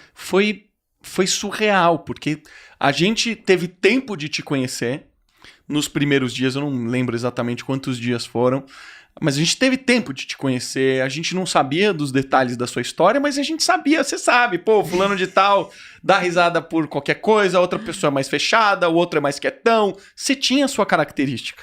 Só que depois que você passou pelo processo, no dia seguinte, você já era outra pessoa. E todo mundo notou isso. Foi. Você lembra disso? As pessoas começaram a falar, você tá diferente, você tá dando mais risada, você tá mais animada. As pessoas perceberam, não foi só você, né? Sim. E olha que ainda eu duvidei, hein? Porque eu falei assim, não, eu acho que essa animação toda é porque eu tô em São Paulo, eu tô com a turma, tá legal, tô fazendo você ainda não diferente. acreditou? Não, ainda falei assim, vamos ver como vai ser quando eu voltar pra Londrina. Vamos ver como é que vai ser o dia a dia, né? E aí isso foi me surpreendendo mesmo, porque um dia eu acordei e falei, não tô triste. Tá, beleza, vida que segue. Aí eu consegui dormir, eu lembro que eu levei Rivotril pro treinamento, e no dia seguinte eu não tomei. Foi mesmo. E foi indo assim, tanto que, olha como o cérebro é doido, né? Teve uma vez que eu falei assim, cara, cadê aquela depressão? que estranho, não, peraí, vou tentar Tá faltando algo. Foi isso que eu senti, porque eu não sabia como que eu era sem ser daquele jeito. Falta um negócio mesmo, sabe? Tantos anos, né? Vivendo com aquele sentimento, né? Sim. E aí sua vida mudou daí depois daquilo ali, o que aconteceu profissionalmente? Porque daquele momento que você saiu, que você começou a ter uma percepção de que o sentimento, aquela depressão que você tinha foi diminuindo gradativamente, mas para você sair dali até você decidir largar a arquitetura e virar profissional para ajudar as pessoas que passam pelo que você passou, o que aconteceu nesse intervalo? Então, só aconteceu. Porque, assim, eu não tinha intenção nenhuma de virar hipnoterapeuta. Zero. Marcelo, eu fui fazer o treinamento... Eu lembro. Você falou que você queria passar por... Você queria resolver seu problema. Eu lembro que você falou isso. Só isso. Eu fui lá porque, assim, eu quero ver qual é que é, né? Eu só queria isso. Eu não tinha intenção nenhuma de atender, muito menos de ensinar isso depois. Zero. O que aconteceu? Eu já tava meio infeliz com a arquitetura. Tipo, meio que deu o que tinha que dar, beleza. Aí eu falei assim, vamos ver se funciona mesmo esse negócio com outras pessoas. O primeiro atendimento que eu fiz, eu não sei se eu dei sorte, né, mas enfim, sabe assim, eu falei, porque quando você tem a tua primeira experiência profissional, assim, com um negócio que você nunca fez antes e dá muito certo, você fala, nossa, né, foi um caso de fibromialgia. Sério? Sério. Caramba, não é um negócio trivial, você já pegou uma bucha, né? Fibromialgia, pressão alta, depressão, ansiedade, um monte de coisas, né. Eu fiz um atendimento e depois ela começou a me mandar mensagem, falou, Érica, as dores sumiram. Érica, minha pressão tá baixando, eu tô com pressão de mocinha de novo e não sei o quê. Érica, eu não tô mais triste. Eu falei, caramba, esse negócio funciona mesmo, então. Caramba, é bom, hein? Aí eu comecei a atender, até que assim, eu fiz transição de carreira muito rápido. E eu virei mesmo. Tem gente que falou assim, você começou a fazer um pouquinho aqui, um pouquinho... Não. Você entrou de cabeça. Eu entrei de cabeça. Aí comecei a fazer outros cursos, aí eu abri minha sala, fui atendendo e aí não parei nunca mais. Você começou em Londrina... Comecei em Londrina. E aí você se mudou pra São Paulo agora, né? Sim. Você tá atendendo aqui? Tô. A gente encerrou os nossos atendimentos em Londrina. Por quê? Por conta da pandemia, que foi uma coisa interessante pra gente, porque a gente tinha aquela coisa de, não pode atender online, hipnoterapia, porque é perigoso, porque isso, porque aquilo. Era assim, pandemia, todo mundo desmarcou, e aí você vai fazer o quê, né? E aí a gente começou a fazer o atendimento online e deu super certo. Tanto que hoje os nossos atendimentos, 80% é online. A gente atende pessoas do mundo inteiro, assim. Então presencial é só quem realmente quer. Sabe assim, eu faço questão de estar ali com você. E é o mínimo. Eu lembro que tinha muita mensagem que falava assim, tem alguém dos grupos que a gente participava, né? Tem alguém da cidade não sei aonde, porque a gente tá precisando de um hipnólogo por aqui. E era no mundo inteiro, né? Puta, Espanha, Portugal, não sei aonde, né? Hoje a gente já faz isso com o pé nas costas, assim, sabe? Online. Tanto que esse é o nosso plano, né? Poder morar em outros lugares, ficar temporadas em lugares diferentes e atender. E fazer a distância. Isso. E você consegue despertar a emoção... Mesmo, você pede pra pessoa botar um fone, como é que funciona a hipnose à distância? A gente passa todas as instruções, né? Porque eu falo assim, gente, a pessoa fala, tem um risco da pessoa que acontecer alguma coisa. Eu falo, tudo que é conversado não sai caro, né? Então eu explico pra ela tudo que pode ou não acontecer. Falou, se a emoção fica forte demais e você achar que, não dou conta, é só você abrir o olho. E tudo bem, a gente respira e volta. Mas tudo bem, é justamente isso que eu quero. É isso que eu quero na sessão, que você traga essa emoção. E eu dou todas as instruções. Olha, fone, bateria, internet tem que ser, excelente, né? Fica num lugar onde ninguém vai te incomodar. Coloca um travesseirinho no colo, né? Pra descarregar a emoção. Lenço por perto. É isso. A gente arruma todo o negócio. E no final das contas, Marcelo, parece que só tem um vidro na minha frente. É isso. Porque a sessão, quem passa por uma sessão de hipnoterapia, você não enxerga, né? Você tá de olhos fechados. Você tá super imerso. Então, teoricamente, o que você tá vendo é o que quem está te conduzindo, né? A você pensar no que precisa pensar, a você fazer o que precisa fazer. O trabalho é todo da pessoa, não é do hipnólogo, né? Exatamente. Aí é só isso. Fecha os olhos, embarca na emoção e faz o que tem que ser feito. Muito legal. E teve um caso que a gente viu muitos casos, né? Quando a gente estudou, você deve ter visto muito mais do que eu. Mas teve um caso que me chamou muita atenção, que foi um caso do Tony Robbins tratar um gago de muitos anos. E a gente estudou sobre gagueira e é um dos sintomas mais fáceis de serem resolvidos, né? Poucas pessoas sabem disso. Quais são os principais sintomas que você pega e você fala assim, meu, isso é fácil de resolver com a hipnose? Eu acho que os mais fáceis... Eu falo assim, tem gente que pergunta, Érica, tem sintoma difícil? Não, sintoma difícil não. Tem pessoas difíceis. Tá. O que pode dificultar é a própria pessoa, mas sintoma não vejo nenhuma dificuldade. Mas assim, os mais fáceis justamente é fobia, gagueira, também bem tranquilo, eu acho, né? E sintomas mais acentuados, por exemplo, quando tem muita... É uma coisa muito aguda, por exemplo, síndrome do pânico. É uma coisa que ela consegue trazer emoção aqui, sabe? Porque ela tá vivendo Isso. aquilo. Agora, por exemplo, sabe o que é meio... tratar? Procrastinação. Porque é aquela coisa meio assim... Até a pessoa não ficar realmente muito incomodada por ela estar daquele jeito... É difícil. É difícil. Entendi. No caso, por exemplo, da gagueira, tem pessoas que ficam anos, igual esse rapaz ficou, acho que mais de 15 anos, Ai, atrapalhou coitado, a vida inteira dele. Ele falou assim, eu não conseguia um emprego, porque eu ia na entrevista de emprego e eu chegava lá e não conseguia falar. Não, e sofre um bullying... A pessoa olhava pra mim e falava, poxa, qual trabalho hoje que você não precisa se comunicar? Pois é. Mesmo que você trabalhe com... Mesmo que você seja um programador que fica o tempo inteiro na frente do computador, você precisa se comunicar. Com alguém você vai ter que falar, né? Então ele não conseguia emprego, você já afetou a vida dele brutalmente. Você já pegou casos tipo esse, assim, e resolve imediato, igual esse caso? Eu falo que o que Robbins? define a rapidez do resultado é a entrega da pessoa. Tá. Se ela entregar mesmo, se ela trouxer emoção e fizer o que tem que ser feito, muito provavelmente vai ser bem rápido o resultado. A pessoa sai falando, Sai. na hora. Sim, sai. E o negócio da gagueira é interessante, né? Porque a gente vê mais homens gagos, né? Você não vê mulher gaga, né? Pelo menos eu nunca vi. Você já viu mulher gaga? Uma boa pergunta agora que você fez, eu tô pensando aqui. Eu não me recordo de nenhuma mulher Normalmente gaga, é é homem, verdade. né? É verdade. Porque homem que normalmente escuta, homem não chora, engole choro. Esses são causas, né? É. Acho que tem duas principais causas, né, a gagueira. Que a gente... Acho que pela experiência dos hipnólogos. Uma era, que eu me recordo, era essa. Quando a mãe fala pro filho, engole o choro. E tem alguma outra que eu também não me recordo qual era. Ou você falar quando, por exemplo... Fala o que você fez, moleque. Fala logo. Fala mais rápido. Sabe? Alguma coisa... É sempre relacionado a essa coisa da fala. E meio que dá uma trava aqui, a emoção tá muito alta. Sim, exatamente. Ou seja, pai e mãe, quase sempre... Quase sempre? É sempre. Sempre, né? É sempre. Quando eu fiz o processo Hoffman, que é um curso de autoconhecimento, ele é assim... Eu tenho muita vontade de fazer esse curso, sabia? Você ia amar. É demais. Eu sempre indico. Todo mundo que... Poucas pessoas fizeram, pra falar a verdade, porque eu já indiquei pra muitas pessoas. Mas as pessoas que fizeram porque eu indiquei, me mandam mensagem. Eu quero fazer. E quando elas me mandam mensagem, elas falam assim, realmente, é tudo que você falou, obrigado. E lá o que a gente faz é estudar pai e mãe. E pai e mãe, quando eu tô falando aqui, gente, não é pai e mãe biológico, é quem te criou. Pai é quem cria, pai, né? Então o biológico é um detalhe. Então lá a gente estuda quem que vivia na sua casa, quem que te criou, principalmente na primeira infância. É pai e mãe? Ah, não, tinha minha avó. Ah, tinha minha tia. Essas pessoas também fazem parte disso. Então a gente estuda por quê? A gente aprende muito por repetição, né? Quando a gente é pequeno. Então você se aprofunda nisso. Foi nesse momento que eu comecei a perceber que muitas das coisas que eu fazia até hoje... Pô, devo ter feito o processo Hoffman, sei lá, 5 anos atrás. Já fiz o Master.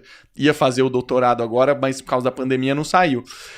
Eu comecei a perceber que eu tinha tomado muitas decisões importantíssimas da minha vida baseado no que eu aprendi com meu pai e mãe. E não era porque eu queria. Era porque eu sentia alguma coisa que eu tinha que fazer daquele jeito. A própria Renata, ela conta muito disso, né? Ela viveu numa família que tem uma empresa familiar. E ela falou, poxa, o que eu vou estudar? Primeira decisão, vou estudar o curso que vai ajudar a empresa da minha família.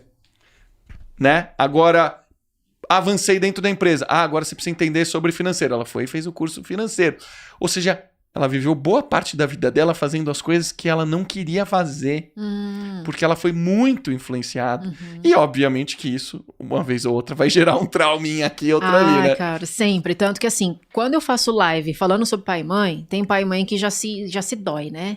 Fala assim, eu faço de tudo pra não traumatizar meu filho. Eu falei, pode esquecer. Não existe Não isso. existe. Porque... Você fala trauma, a pessoa fala, trauma. Mas trauma é qualquer coisa que te impacta emocionalmente. Ponto, acabou, né? E assim, 100% das vezes aparece pai e mãe nas sessões. Tanto que hoje eu falo, cara, você quer resolver a tua vida? resolve com pai e mãe. O resto é resto. Resolve pai e mãe. Porque sempre aparece, cara. Sempre. Realmente. Eu tava lembrando aqui de um caso, de uma situação que um pai estava se barbeando. Uhum. E naquele momento, atrasado, ou precisando ir para uma reunião, não lembro exatamente a situação, mas era alguma coisa assim. Ele estava se barbeando e a criança veio naqueles momentos que ela teve o momento ahá, que ela descobriu alguma coisa muito incrível, que ela estava muito feliz de contar para o pai e para a mãe. Só que a mãe não estava por perto, o pai estava, e ele foi lá e o pai estava se barbeando com a cabeça em outro lugar. E ele meio que ignorou a criança. Ou seja, ele não teve a menor intenção, ele não brigou, ele não falou mal, ele só desdenhou, falou, legal, filho, blá. Isso foi suficiente porque há um trauma enorme na criança. E o que você aprende no processo Hoffman é, pais e mães, vocês vão errar. Não existe a menor dúvida, 100% de 100%. Garantia de que vocês vão errar. Não tem como acertar, porque é numa situação dessa que é uma vírgula, foi 3 segundos que aconteceu isso, foi responsável por traumatizar a criança. Não teve intenção ali, não teve emoção, mas para a criança era importante, era um momento importante. Sim. Né? Ela precisava de atenção ali, não aconteceu. E isso, o que eu acho mais louco da hipnose é que isso aconteceu quando essa criança devia ter 5 a 7 anos, e ela vai viver a vida, e ela só vai descobrir esse trauma, se descobrir, quando ela estiver muito mais velha, né? E quantas outras coisas aconteceram no meio do caminho? E esses outros traumas que aparecem, como é que é a relação desse primeiro trauma versus esse monte de que vai acontecendo no resto da vida, né? É aquele exemplo que a gente usa do copo, né? Sei lá, a gente tem uma garrafa aqui, enfim. Que a gente fala assim, que o sintoma, você só tem percepção do sintoma quando tem a última gota que cai aqui. A última gota, que a gente chama de ECF, né? O efeito causador final, que é o quê? É o que fez você ter o sintoma. Então tem muita gente que fala assim, Érica, minha depressão começou depois da morte do meu avô. É sempre ECF. Sempre ECF. Por isso que eu falo, não acredita na mente consciente, porque a mente consciente mente. A síndrome do pânico começou, foi por causa da batida de carro. Não foi, ela foi só a gotinha d'água. E aí, o ECI, que a gente fala que é a causa, né, o efeito causador inicial, é a primeira gotinha. É a primeira vez que você teve contato com essa emoção. Então, aquele cara que estourou no trânsito, não é a primeira vez que você sente isso. Vai para a primeira vez na sua vida que você sentiu isso. E aí, ele traz aquelas cenas assim, eu tava brincando com meu carrinho, meu irmão mais novo chegou e tomou de mim. Eu fui lá atrás dele pra pegar de volta e meu pai falou, não, dá pro teu irmão porque ele é mais novo, você tem que dar pra ele porque você é o irmão mais velho. E aí eu fiquei... E aí, quando ele sente que alguém tá fazendo uma coisa que ele não gosta, ele vai lá e aquela raiva vem de novo. Então esse é o ECI. O que é tudo isso daqui da garrafa? A gente chama de ECS, né? Que são o mais do mesmo, o mais do mesmo, o mais do mesmo. Então, por exemplo, assim, meu irmãozinho mais novo nasceu. O que você sentiu? Abandonado e rejeitado porque eu perdi meu lugar. Isso eu sei, porque pra quem tá só escutando, ela tá apontando aqui pra garrafa no comecinho da garrafa. Ou seja, o primeiro evento, né? A primeira gotinha no copo. Tá, beleza, ficou ali. Aí ele vai pra escola e ele é aquele menino que ninguém escolhe ele pra fazer trabalho junto, ele é o que sobra. Aí ele fala, putz, de novo, abandono e rejeição? Mais uma gotinha. Vai enchendo a garrafa. Vai enchendo. Aí ele conhece uma menininha, começa a gostar dela. Aí não sei o que, ele acha que ela tá gostando dele também. De repente ele vê ela com um amigo. Abandono e rejeição de novo. Aí ele vai pro emprego e o chefe fala assim, olha, a gente tá desligando o pessoal, infelizmente você é uma das pessoas. E isso pode ser a gota d'água para ele começar a ter algum sintoma. Então é assim que acontece esse processo de repetição. E aí na hora que transborda, normalmente é algo tão ruim que a pessoa acha que quando transbordou foi o causador. E na verdade não foi, foram anos de acúmulo. Exato. Né? Por isso que eu falo assim, pra gente, depois que eu entendi isso, eu fiquei com muito mais compreensão, né, com relação às outras pessoas, porque já não aconteceu com você de ver uma pessoa reagir de um jeito que pra você olha e fala, nossa, é demais. Pra que tudo isso, né? Mas pra ela pode ter sido a gota d'água, né? É verdade. Eu me recordo de um amigo que ele ia morar fora do país e ele falou, poxa, eu tô preocupadíssimo porque eu preciso viajar e eu tenho fobia de avião. Aí eu falei, hipnose, meu amigo, hipnose. Ele, legal, vou lá fazer. Inclusive, eu até já sei por que eu tenho esse trauma. Eu tenho esse trauma por causa disso, disso e disso. E não tinha nada a ver com... Ele falou qualquer coisa. Ele falou, eu lembro que eu uma vez fiquei preso não sei aonde, isso me deu a fobia.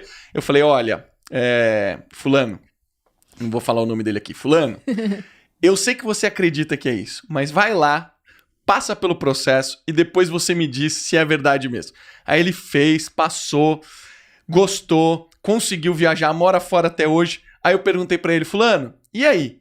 Qual que era o efeito inicial? Qual que era o causador? A causa. Aí ele falou, pai e mãe. Ah. Na lata. Ou seja, tudo que a gente tá falando aqui tem de fato relação com isso, né? Uhum, Uma sim. coisa que eu queria que você contasse é o que dá pra tratar com hipnose? Hoje, assim, saúde mental acho que é um dos temas mais falados, é um dos problemas mais latentes. Durante a pandemia, Nossa, ele agravou sim. brutalmente. Provavelmente muitas das pessoas que estão escutando ou assistindo a gente podem estar passando por situações difíceis. Sim. Que tipo de situação a gente consegue tratar com hipnose? Inclusive, a pandemia foi um ECF para muita gente. A pandemia foi a gota d'água para muita gente, né? Inclusive, tem gente que fala, eu tô assim por causa da pandemia. Não, a pandemia ela só aumentou o que você já tinha, mas você já tinha. Então, o que dá para tratar? Eu falo que, cara, é bem aquilo que você falou. Se você não nasceu com isso, muito provavelmente é uma estratégia da tua mente para te proteger. Então, a gente já tem essa visão. E qualquer coisa que não seja do âmbito cognitivo.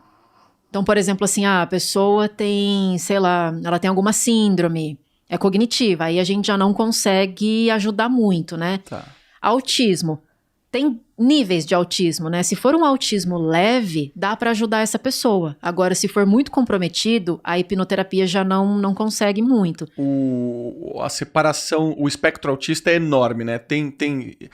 A pessoa precisa conseguir responder a comandos, né? Esse é um dos filtros importantes para quem é autista e se pode passar ou não por hipnose, né? E também se já tá muito comprometido, por exemplo, ela teve um derrame, não tem como voltar. Que porque daí já é um abalo físico, fisiológico. Exatamente. Mas todo o resto, Marcelo, eu falo que, olha, depois de tudo que eu já vi na vida de hipnoterapia, eu falo, cara, só não resolve a morte. Porque... Inclusive diabetes? Diabetes já atendi muito diabético. O que eu acho interessante, assim, eu trabalho primariamente com diabéticos, hipertensos, colesterol alto. A gente entende a medicina, né? O Dr. Carlos, que foi nosso professor, ele conta muito isso, né? Que ele se frustrou com a medicina porque boa parte da medicina trata sintomas e não a causa raiz. E ele se apaixonou pela medicina, nova medicina germânica, assim que fala, pela hipnoterapia, porque ele começou a ver que ali você entende a causa raiz das questões, né? Sim. É fato isso, né? Sim, e é muito... eu acho assim, é que pra mim ficou tão normal, sabe? A pessoa vem com aquele monte de sintoma e fala assim, Érica, isso aqui, olha, o que eu queria mesmo resolver era isso aqui eu sei que não tem jeito, tipo, diabetes ou tireoide, alguma coisa assim. Eu não falo nada, eu falei, porque eu também não posso garantir nada, né? Mas eu fico muito assim, cara, você tem noção que você carregou esse negócio por 20 anos e você tá vendo a possibilidade de não ter mais? Isso é muito louco, sabe? Mesmo a pessoa, assim, a gente tem uma relação muito grande da diabetes com a obesidade. Então, na hora que a pessoa já tá com uma circunferência abdominal X, com um percentual de massa corporal Y, a probabilidade dela ter diabetes é gigantesca. Ou seja, ela tá... O espelho deveria funcionar como um feedback, né? Mas tem muitas pessoas que têm muita dificuldade por isso, né? Poxa, tô engordando, tem gente que não consegue mesmo. Então, mesmo nessas situações que a obesidade influenciou a diabetes, mesmo assim você já teve casos que você consegue reverter o diabetes. Sim. E a pessoa começa a funcionar normalmente. Sim, até porque, você fala, né? Você falou da pessoa que é obesa, provavelmente ela vai ter diabetes, provavelmente vai ter problema de coração e entre outras coisas, porque um sintoma puxa o outro. É verdade. Lembra aquilo que eu falei assim, a mente, ela precisa do sintoma para te proteger. Se ela lança a mão de um sintoma, normalmente começa emocionalmente. Aí você não presta atenção, ela fala, bom, beleza, esse cara não prestou atenção nessa ansiedade. O que eu posso fazer para ele prestar atenção nesse negócio? Pânico? Vamos pra pânico, né? Tá, aí você vai lá e toma um remédio pra pânico. Tá, não tem mais essa estratégia. Quem sabe enxaqueca? Aí você vai lá e toma um remédio. Por isso que as pessoas vão colecionando o sintoma. E, por exemplo, essa questão da obesidade mesmo. Mais de 80% das cirurgias bariátricas que as pessoas realizam, volta. Sim, meu pai. Ele fez? Meu pai e minha mãe fizeram cirurgia bariátrica. Minha mãe, ela conseguiu entender que aquilo ali era um mecanismo para ela voltar a ter bons hábitos. O meu pai não conseguiu, porque ele continuou com os velhos hábitos, continuou comendo. Ele adora queijo, queijo é ultracalórico e ele não conseguia. Ele só foi conseguir. Pô, Gabriel, o Muralha não para de roncar aí, pô, nosso. Pô, Muralha. Muralha é o nosso cachorrinho. Muralha, para de roncar, tá atrapalhando. Então, eu tava contando do meu pai fez a cirurgia bariátrica e não conseguiu. Ele só foi conseguir agora, através dos hábitos. Ele incorporou os hábitos. Sabe quando ele... É o que você falou, assim, ele deu chega. Ele falou, chega. Vivi a vida inteira assim, agora eu não quero mais. Meu pai tá começando a ficar magrinho, tá quase no meu peso. Legal. Meu pai já pesou quase 150 quilos, Nossa. então foi bem obeso. Uhum. Teve muitos problemas, até menos do que eu acho que deveria ter pelo peso que ele atingiu. Mas interessante saber que a hipnose resolve, inclusive, esses casos assim. E eu gosto de tratar esses casos de obesidade porque é visível. Quando a pessoa, sabe, a pessoa chega assim, você fala, nossa, a pessoa, ai, perdi 8 quilos, perdi 7 quilos. E normalmente a causa da obesidade, das pessoas que têm sobrepeso, é proteção. Proteção. É proteção. Porque, por exemplo, você não vê animal obeso na natureza, né? Que eu falei, isso não Sim, existe. E você percebeu que os animais que são grandes, eles não têm a estratégia da velocidade, por exemplo? Elefante, hipopótamo, eles não têm garra. Eles precisam de uma outra estratégia, que é o peso, para se proteger. Uhum. Então, o que acontece? É mais fácil você chutar um gato ou você chutar um elefante? Um gato. Um gato. Por que você precisa ser elefante? Normalmente é proteção, Uhum. né? E eu já atendi alguns casos, não estou dizendo que o abuso causa isso, mas muitos casos de pessoas com sobrepeso que eu atendi, principalmente mulheres, tinham alguma relação de abuso para se proteger. E as pessoas sabiam disso, nesse caso, por exemplo? As pessoas sabiam disso? Não. Ou é uma surpresa? Na hora que ela saiu da terapia, putz, você sai totalmente consciente de tudo que você viveu, Sim. né? É uma surpresa, a maioria das vezes? Tanto que durante a sessão eu vou falando assim pra pessoa, faz sentido pra você que o teu corpo tá por causa disso aqui? A pessoa, nossa, faz muito, sabe? Eu vejo que tá batendo com o que eu tô dizendo, ela se emociona. Teve um caso que eu atendi que foi clássico disso. Ela começou a ganhar peso pra se defender dos homens. Porque ela passou uma vida sendo assediada e ela entendeu que isso fazia mal. E qual que é a estratégia? Como é que eu paro dos Como homens é que me eu paro acessarem? de fazer isso? Foi a estratégia dela, cada um tem uma, né? E aí ela falou, nossa, eu nunca ia ter pensado nisso. Nunca. Caraca, agora, Érica, a hipnose, acho que uma das primeiras... A hipnose é algo muito antigo, né? Uhum. Mas quem estudou psicologia e estudou Freud, sabe que ele fez muitos experimentos com a hipnose. Ele foi fascinado pela hipnose por um período. E depois ele meio que falou, não, esse negócio aqui não funciona. Uhum. De lá pra cá passaram muitos anos. A hipnose mudou completamente. O que você diz a respeito desse posicionamento de Freud hoje em 2021? Então, quando eu ensino sobre esse conteúdo, né, de onde que veio a hipnose e tudo mais, a hipnose existe desde que civilização existe, porque é um estado natural da mente, né? Freud realmente estudou a hipnose, mas tem esse estigma de que, tipo assim, hipnose não é bom porque Freud abandonou, então não presta. Exato, né? As pessoas falam isso. E ele não abandonou porque não presta, mas ele abandonou porque na época que Freud trabalhava com isso, não tinha método. Era tudo muito assim, cada um faz de um jeito, esse aqui parece que deu certo fazendo isso, era tudo muito experimental. Então não tinha, você vai fazer assim, assim, assim e vai dar certo. Por isso que ele falava, olha, com algumas pessoas vai, outras não, e o resultado não tá vindo. Porque ele também não fazia regressão à causa. Ele tratava sintoma. Então, por exemplo, assim, se fosse uma mulher, exemplo, que tá com leite empedrado, ele dava sugestão direta. Ele falava assim, você vai chegar na sua casa e vai amamentar. Vai chegar na sua casa e vai amamentar. Beleza, ela chegava na casa dela e amamentava, só que rapidinho empedrava de novo. Putz, tem que voltar. Ele falou, esse negócio não tá funcionando. Porque ele só tratava, no caso da hipnose, direto na causa. Aí ele falou, quer saber? Não dá certo pra todo mundo, esse negócio é muito demorado, vou abandonar. Então foi por isso, não é que não era bom, é que eles não tinham metodologia ainda, né? E como é que evoluiu a hipnose de lá pra cá? Essa linha que você segue, qual que é a diferença? Quem que criou essa linha e o que é essa linha? Hoje eu sigo hipnose clássica, né, que foi o que a gente aprendeu. Sim. Então hoje as duas grandes linhas, né, hipnose clássica e a hipnose ericksoniana, que é a conversacional, que é inclusive daqui que saiu a PNL, Programação neurolinguística. Ericksoniana é a que tem mais no mundo do coaching, né? Quem estudou coaching talvez tenha vivido algo nessa linha, né? Isso, que ela é mais... é bem isso, é conversacional mesmo, sabe? Não tem o transe formal, você vai conversando, vai usando metáforas. E é dali que surgiu o estudo da programação neurolinguística, né? Por quê? Eles tiveram que sistematizar o que o Erickson fazia. Que o cara era um gênio, ele fazia aquilo, mas ele não sabia ensinar. Então, eles tiveram que dar um jeito, ó, vamos sistematizar esse negócio e o PNL, beleza. E eu sigo hipnose clássica, que é do Dave Elman. Ele é conterrâneo do Erickson, só que ele não ficou tão famoso assim. Só que o que aconteceu, que mudou? Ele conseguiu criar um método. Ó, faz ABC que todo mundo consegue. E isso que fez facilitar o processo, porque eu acho que se eu tivesse seguido por outra linha, eu não ia saber direito o que eu tô fazendo, porque não bate até com a minha personalidade, né? Mais direta, mais rápido, mais assim e tudo mais.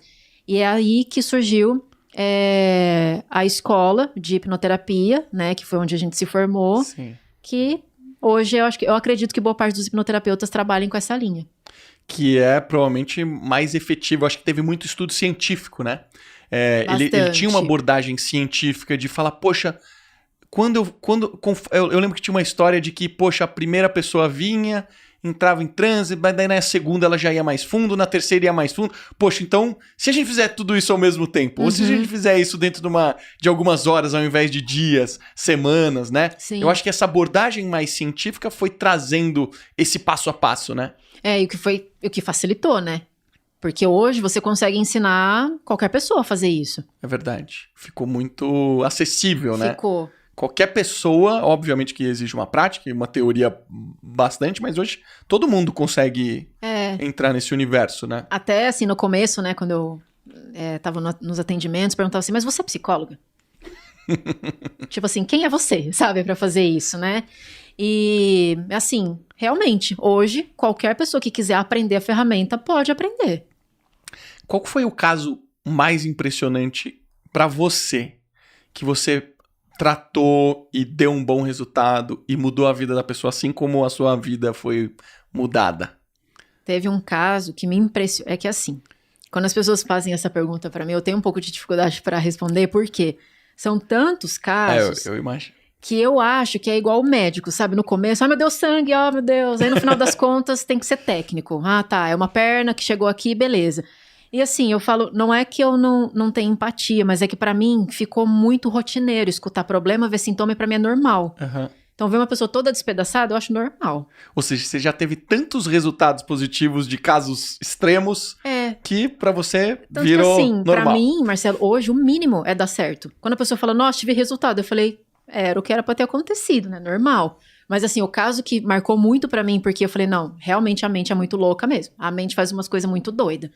Que foi uma pessoa que me procurou, porque ela tava, além de outros sintomas, tipo, depressão, ansiedade, medo de falar em público, ela falou assim, olha, eu tô com um negócio que é assim. Eu percebi que quando eu tô numa reunião de trabalho e mais de uma pessoa começa a falar comigo, aquele negócio começa a me dar uma confusão mental, me dá um zumbido no ouvido e eu comecei a perder a audição. Falei, vou ficar surda. Aí ela falou assim, Érica, eu fui fazer o teste de audiometria, ela entrou naquela cabine, né, e eles começam a fazer alguns testes. E ela falou assim, tem um teste que é assim, eles fazem um barulho em algumas direções, você tem que falar, tá atrás, tá na frente? Ela falou, eu errei todos. E o cara falou, você vai ficar surda? Você perdeu não sei quantos % da tua audição. Ela falou, naquele momento eu comecei a chorar, porque eu falei, como que eu vou ficar surda? Do nada, né?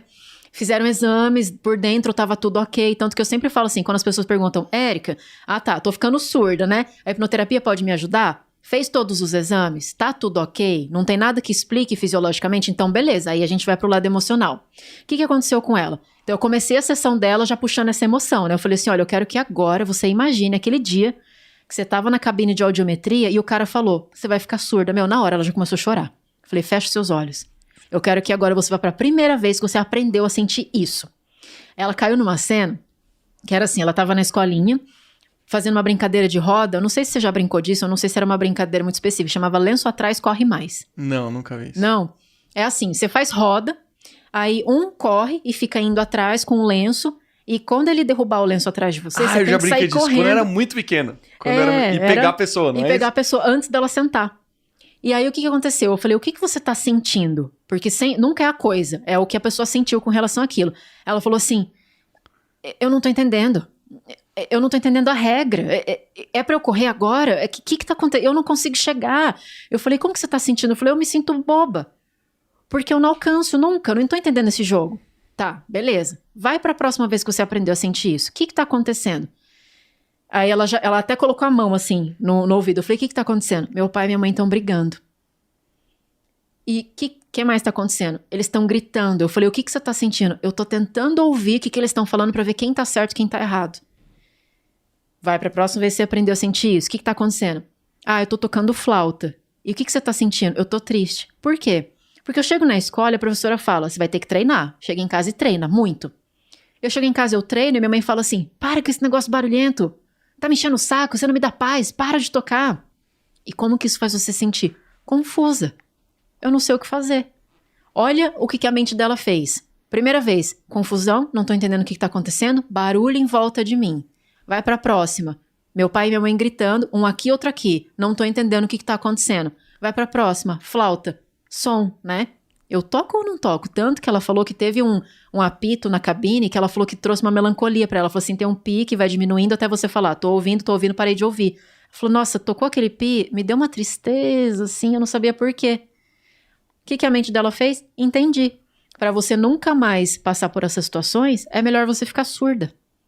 E qual que foi a gota d'água? Reunião. Tem um falando aqui, tem outro falando aqui, ó. Tum. Acabou. Caraca, surreal. Esse eu não acreditei, cara. Eu falei, não, a mente é muito doida mesmo. Caraca, sério. Surreal. Eu sempre respondo aqui, você responde, na verdade, mas eu sempre pego aqui as perguntas dos nossos ouvintes. Sim. Eu seleciono aqui as melhores. Então, a Marília A. Jimenez, que veio do Instagram, perguntou o seguinte... A hipnose ajuda no emagrecimento? Se meu pai, que tava lá gordo pra caramba, sofrendo, queria... Meu pai fez dieta a vida inteira e não conseguia. Não é que ele não queria. Ele começou dietas 1 milhão de vezes. É possível emagrecer com a hipnose? É? Sim. Dá sim. Porque justamente o sintoma de não conseguir perder peso tem uma função. A mente dela não tá deixando ela perder peso por algum motivo. Não é à toa. E aí, o que acontece? Olha como não tem lógica. Érica, meus exames estão tudo bem, eu faço dieta, eu faço exercício. Então, a conta não tá fechando, né? Sabe aquela pessoa que fala assim, nossa, parece que se eu respirar eu engordo? Alguma coisa tá estranha. Então, o que o organismo dela tá fazendo para que ela seja grande? Então, é só a gente ir atrás da causa e ressignificar para que ela não precise mais ter o sintoma. Inclusive, esse é uma das coisas que eu mais atendo. A pessoa vai entender... o porquê que ela age daquela forma. Isso provavelmente vai tirar a compulsão alimentar dela, é isso? Tá ligado também. Por quê? Porque a compulsão alimentar, ela tá relacionada ao peso, porque como que eu vou fazer pra me manter gordo? Preciso comer, né? Então tem tudo a ver. E a compulsão também, se você for ver, ela é um vício, né? A compulsão é um vício, É um né? vício. Assim como, sei lá, ela podia ser viciada em cigarro, em TV, mas o negócio dela é comida.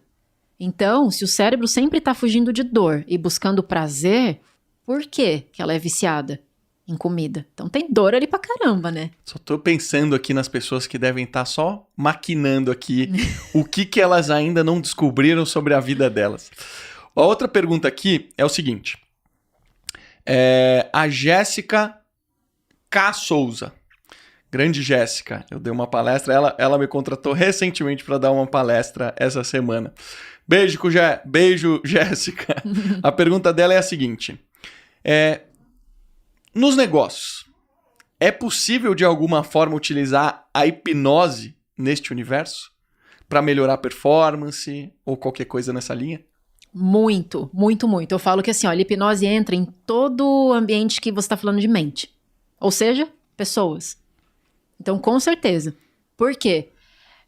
Se a pessoa, de repente, eu tô com um problema, que seja de performance, que seja financeiro, que seja de alguma crença que tá limitando, é sintoma e tem causa também. Então, sim. Inclusive, tem gente que fala assim, nossa, eu vim tratar minha depressão, mas eu não sei se tem a ver, tá? Eu não sei se foi uma coincidência, e eu também consegui uma promoção. Aí você fala, por que será que isso aconteceu, né? Será que ela não começou a, depois que tratou a causa daquilo, além da depressão, ela também começou a ficar mais confiante? E nisso ela teve mais clareza pra tomar decisão? E aí o chefe dele enxergou ele com outros olhos, e aí ele se destacou? Entende? Então sim, com certeza. Interessante. Ela tinha mandado 2 perguntas, eu juntei aqui uma. Agora eu tenho uma pergunta eu, especificamente. Quando a gente tá falando de drogas, você comentou aqui no começo do programa que as drogas é uma das razões... ela abre espaço pro fator crítico... né? Uma das coisas que ela atravessa libera o o fator crítico, né? E o que isso pode causar na vida de uma pessoa em relação a traumas? Porque se o fator crítico tá aberto, significa que a gente tem passe livre para reprogramar as emoções dessa pessoa. E a gente sabe que as drogas, elas aumentam tudo, né? As emoções ficam mais exacerbadas. Se você tá feliz, você fica muito mais feliz. Se você tá triste, você fica muito mais triste. Qual que é a consequência disso? Você já teve casos relacionados a esse ou estudou alguma coisa nessa linha? Eu tenho um pouco de restrição para tratar viciado. Por quê? Porque o problema do vício é que ele envolve prazer. Então, quase todas as pessoas que chegam pra mim e falam assim, Érica, eu queria tratar vício em tal coisa. Eu falei assim, mas você tá aqui por quê? Eu tô aqui senão minha esposa me larga. Ela não aguenta mais ir lá me buscar, eu caído lá no bar. Tá, mas se não fosse isso, você ia querer parar? Aí que tá. O motivo é fraco demais. A pessoa precisa querer, né? Exato. E aí você fala assim, a droga atravessa fator crítico? Sim, então se você entende que ela tá buscando prazer, ela tá fugindo de uma realidade que ela não quer, que é a vida dela, que deve estar muito dolorida. Ponto, beleza. Só que, quando você perguntou isso, foi com relação a, naquele momento que ela usa a droga, se ela tá suscetível? Isso, exatamente. Se naquele momento, pelo fator crítico tá aberto, ela pode estar criando traumas durante o uso da droga. Não, por quê? Porque o fator crítico, eu falo assim, é uma parte da nossa mente, ou do cérebro, né, se a gente for falar de equivalência, que amadurece. Então, amadureceu, acabou. Só entra o que já existe. O fator crítico, ele começa a entrar nessa fase de amadurecimento, mas na adolescência. Tanto que é nessa fase, né, que os adolescentes começam a falar, não, agora eu sei o que eu quero, agora nananana, começa assim, você começa a ter opinião própria, julgamento, fator crítico, né? E depois que isso amadurece, ou seja, depois que você já é adulto, fechou, acabou. Então, o que vai acontecer no máximo? Você tem mais uma suscetibilidade de aceitar a sugestão, mas de verdade a sua mente só vai aceitar aquilo que já tem.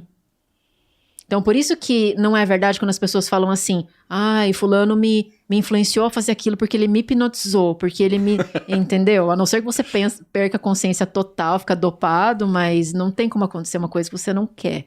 Agora vamos falar um pouco da parte do que o Pyong faz, que é a hipnose de palco, né? Pega uma pessoa... Entrega uma maçã na mão dela, faz ela acreditar que aquilo ali é uma cebola e ela vai comer e vai sentir o gosto da cebola. Na verdade, a brincadeira é o inverso, né? Pega a cebola, diz que é maçã e a pessoa come e achando que tá deliciosa. Isso, é isso. O que tá acontecendo ali, nessas brincadeiras? Todo mundo que vê isso fala assim, e aí, acontece de verdade mesmo, né? Acontece. Tanto que no Big Brother ele fez com uma moça lá, se não me engano, fez ela ver o filho dela, né? Aí ela se emocionou toda e ela falava assim, eu sei que não é meu filho, mas eu tô sentindo como se fosse. Então o que acontece? Quando a gente fala dessas hipnoses assim, a gente fala de alucinação, né? E as pessoas, quando alguém fala assim pra você, Marcelo, você tá alucinando. Você leva isso pra um lado bom ou mais ruim? Ruim. É mais ruim, né? Então a gente tem esse preconceito. Alucinando é como se as pessoas tivessem falando, você tá louco. Você tá ficando louco, né? Então, o que acontece? Tudo aquilo que é ruim, a nossa mente não vai querer aceitar. Só que a gente alucina o tempo inteiro. Porque o que é uma alucinação? É mais ou menos assim. Se todo mundo aqui dessa sala concorda que estamos vendo uma garrafa transparente com água dentro, a gente fala que isso aqui é uma realidade, porque tá todo mundo alucinando a mesma coisa. Agora, por exemplo, quando você vê... Sabe quando você tá com a chave do carro na mão e você fala, meu, cadê a chave? Ixi, acontece direto comigo. Né, Bruna? Outro dia eu tava com o celular e falei, caralho, cadê meu celular? Tava na minha mão. Ou o óculos, né? E ele tá no seu rosto, tá procurando óculos, alguma coisa assim. Ou quando você olha pra algum lugar e fala, não, eu tenho certeza que eu vi aquela pessoa. A pessoa fala, não, meu, ninguém tava... Não, eu tenho certeza que eu vi. Ela tá alucinando. Só que só porque ela viu ou deixou de ver, no caso, você deixou de ver teu celular que tava na mão, as pessoas falam, cara, você tá louco. né? Então, o que acontece? A gente alucina o tempo inteiro, porque a gente nunca vê a realidade. A gente nunca vê nada do jeito que ela realmente é, igual aquela coisa da Matrix, né? Então, como a gente pegou essa coisa pejorativa da alucinação, o teu cérebro já tende a rejeitar que você alucina. E se a única coisa que atrapalha o processo de hipnose é a dúvida, se você tem dúvida que você alucina, se você acha que é ruim, a tua mente vai rejeitar essa sugestão, então você não vai conseguir passar pelo processo. Entendi. Então é por isso que tudo de entretenimento começa com as coisinhas mais bobinhas. Tipo, cola a mão, finge, aí beleza, seu cérebro aceitou isso aqui, vai pro próximo. Mão na cabeça, aí você vai aumentando o nível de dificuldade, até você ir para essas alucinações mais olfativas, visuais, então tem que ir quebrando as crenças, mas todo mundo consegue. E que brincadeiras dá pra fazer com a hipnose? No começo, né, que a gente tava empolgado com essas coisas assim. Queria fazer. Nossa, eu cheguei em casa, aí eu fiz meu pai esquecer o nome dele, né? E meu pai, ele vai muito mesmo. Até que chegou um pouco, ele chorou, porque ele não conseguia lembrar do nome. Aí ele começou a entrar em desespero, sabe? Então, e o Bruno também já fez isso com meu pai, assim, porque meu pai ele é muito facinho, né? Você fala qualquer coisa, ele vai, sabe? E aí eu fiz isso. Eu já fui na rua também e, por exemplo, isso de esquecer o nome, de esquecer um número, de ver alguém na frente, sabe? Ver um artista. Aí já é alucinação, né? Ou, por exemplo, de sentir um cheiro, de trazer uma emoção, por exemplo, quando eu tocar no seu braço, você vai dar muita risada, sabe? A pessoa, por que eu tô rindo, sabe? Isso Teve uma bem que eu legal. achei muito legal, a gente tava num processo, você vai acumulando, né? Você começa com coisas mais simples, esquece o nome, número. Você fez curso de entretenimento, não fez? Fiz. Eu fiz junto com o Bruno, foi aí que eu conheci o Bruno. É verdade. Mas teve uma vez, quando eu tava fazendo o curso, o mesmo curso que você, foi na Paulista, que ele pegou um rapaz e foi fazendo isso, esqueceu o nome, agora eu vou tocar aqui, agora você vai ver, ele perguntou, qual que é o artista que você mais gosta? Aí ele falou, Johnny Depp, aí eu virei o Johnny Depp pra esse cara, o cara ficou fascinado. Aí chegou uma brincadeira, aí ele tirou o chinelo do cara. Eu lembro. E falou aqui, olha, a sua mãe tá te ligando, ela tá no telefone e quer falar com você. O cara pegou o chinelo Havaianas, botou na orelha e começou a falar com a mãe. Não, mãe, tá tudo bem, tô aqui na Paulista, bababá, não sei o que lá. Terminou essa brincadeira, ele falou, agora, ó, esse copo aqui que tá na sua mão, eu quero que você beba. Aí botou ele no transe rapidinho ali e falou assim, agora a sua boca tá no joelho direito. E agora você tá morrendo de sede, bebe água. Aí o cara pega o copo que ele tava e ele coloca no joelho. E ele começa a beber água no joelho. Cara, assim, essa foi minha primeira experiência com as brincadeiras, assim, foi impressionante. Então, depois que as pessoas saíram, elas ficaram chocadas, porque os amigos estavam ali do lado assistindo essas coisas e não conseguiam acreditar. Então dá pra fazer coisas realmente incríveis de diversão. Eu fico imaginando o impacto que a gente não consegue na vida das pessoas. É, né? Isso, eu falo, se você é capaz de esquecer seu próprio nome, que, né, ninguém aqui consegue esquecer o próprio nome fazendo muita força, né? Tenta esquecer, você não vai conseguir. Então imagina o que você não consegue fazer com outras coisas da sua vida. Né? No nosso curso, Conrado Adolfo teve muita dificuldade Eu lembro. de entrar, de aceitar. Aliás, a nossa turma era de peso, né? Tinha um pessoal lá que, nossa... Roseli, presidente da editora Gente. Inclusive, a Renata vai lançar um livro pela editora Gente, o segundo livro dela. Gente muito de peso. Quando acontece isso, o que você acha que aconteceu ali com o Conrado? Que ele falava, não consigo entrar em transe. Ele tinha dúvida. Ele tinha dúvida, Ele tinha dúvida. Ele estava com uma expectativa que não era o que era hipnose. Então, por exemplo, se você acha que você vai sair do corpo, ficar preso, perder os sentidos, ter uma experiência sobrenatural, se essa é a tua crença de hipnose, quando realmente acontecer, você vai achar que você não entrou. Tanto que eu já tive aluno que fazia assim. Sabe quando a gente faz as duplas e começa a treinar? Sim. Fecha seus olhos, vai respirando. Ela fazia assim, com a dupla. Eu falei... Ela, não entrei. Eu falei, mas você queria entrar aonde? Ela fez um gesto aqui que a pessoa dizia não, balançava o dedo de não. A dupla dela tava aqui, fecha os olhos, dela vai mais profundo, dela já fazia assim, ó. Não funcionou. Do tipo assim, não funcionou, balançando a cabeça. Não tô indo. Eu falei, mas aonde você quer ir? Sabe? Aí ela falava assim, mas é só isso? Eu falei, Sabe? Eu falei assim, quer saber o momento que você tá em transe e você tá em hipnose total? Quando você tá fazendo sexo, sabe? Eu trouxe isso pra ela. Falei, você consegue pensar em outra coisa? Até porque se você não pensar naquilo, se você não focar, você não vai conseguir, né? Ah, sei. Você consegue lembrar que você tem boleto pra pagar? Não, né? Você não tá focada naquele momento, você tá em transe. Ah, tá, entendi. Aí ia lá de novo, fecha seus olhos. Mas não tô entrando, mas onde você quer entrar? Aí que tá, ela achava que era um lugar diferente. A pessoa imaginou alguma coisa, deu um sentido pra coisa que na verdade não é aquela. E a auto-hipnose? Que a gente fala muito pouco. Porque toda hipnose é uma auto-hipnose, né? Eu não consigo hipnotizar ninguém. A pessoa vai seguindo o que eu vou falando e ela mesmo entra. Por isso que eu falo assim, o desafiador de ensinar hipnose é porque você vai ter que falar pra pessoa que é uma coisa que ela sabe fazer, que ela sempre fez, e é isso, só isso mesmo, né? Então, a auto-hipnose, toda hipnose é uma auto-hipnose, né? Mas o que eu acho que é legal disso? É você saber usar as faculdades da sua mente para aceitar uma sugestão com mais facilidade. Porque, por exemplo, faz de conta que você vai, sei lá, vai fazer uma palestra e você tá meio nervoso, e você fica assim, eu não posso esquecer de tal coisa. Ih, verdade, eu tenho que lembrar daquela parte, naquela parte eu tenho... Você tá usando força, né?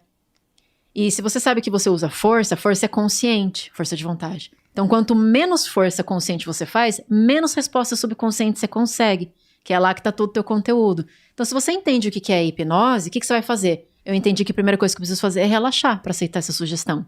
Ou me emocionar. Ou me imaginar no palco. Ou alguma coisa assim. Então, você fecha os olhos, traz a emoção, se imagina lá no palco e você vai se sugestionando com coisas, claro, positivas, simples e diretas, né? Sempre as sugestões assim. E o teu cérebro tem muito mais probabilidade de aceitar se você fizer nessa técnica do que se você ficar assim, não vai dar certo. Não vai dar certo sim, eu vou dar conta.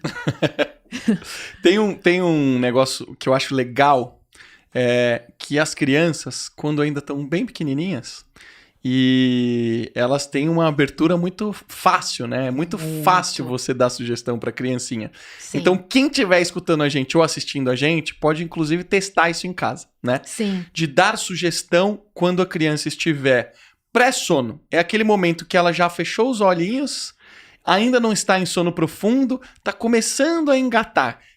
O que os pais podem fazer para testar a hipnose com os filhinhos? Primeiro que os pais têm que saber que eles oficialmente são os primeiros hipnólogos dos filhos. É verdade. Pronto, acabou. Eles não precisam de indução nenhuma, de nada para que isso aconteça. E o que acontece? É que é uma pena, Marcelo, que eu não me identifico com esse público infanto-juvenil. Por quê? Os meus colegas que atendem criança é outra vida. Mais fácil. Adulto, você tem que explicar o que é hipnose, o que é, o que não é, como que vai ser hipnoterapia, e e vai ser uma sessão de 3 horas, né, criança é assim, você não tem que explicar nada, você só tem que ganhar a confiança dela, vamos brincar com a tia, vamos imaginar? Então feche seus olhinhos, pronto, acabou, 20, 30 minutinhos. É muito lúdico, né? É lúdico, acabou. Por isso que eu falo assim, o adulto que tem dificuldade de fazer hipnose, finge que você é criança. Faz igual uma criança, que vai dar certo. Então, isso que você falou, esse processo que você disse agora, chama Sleep Talk. Tá. O que é o Sleep Talk? Justamente nesse momento, só que esse Sleep Talk, Marcelo, ele funciona mais pra criancinha mesmo, tá? Tipo 3, 4, 5 anos? É, bem novinha, e depende da maturidade dela também, porque tem criancinha já de 6 que não é tão criancinha assim, então tem que ser bem criancinha aí. Quando você coloca ela pra dormir, naqueles instantes que ela tá quase dormindo, você tem um gap ali de uns 5 minutinhos, é coisa rápida, para jogar sugestões positivas na mente dela. Então, por exemplo, assim, situações que você pode usar isso.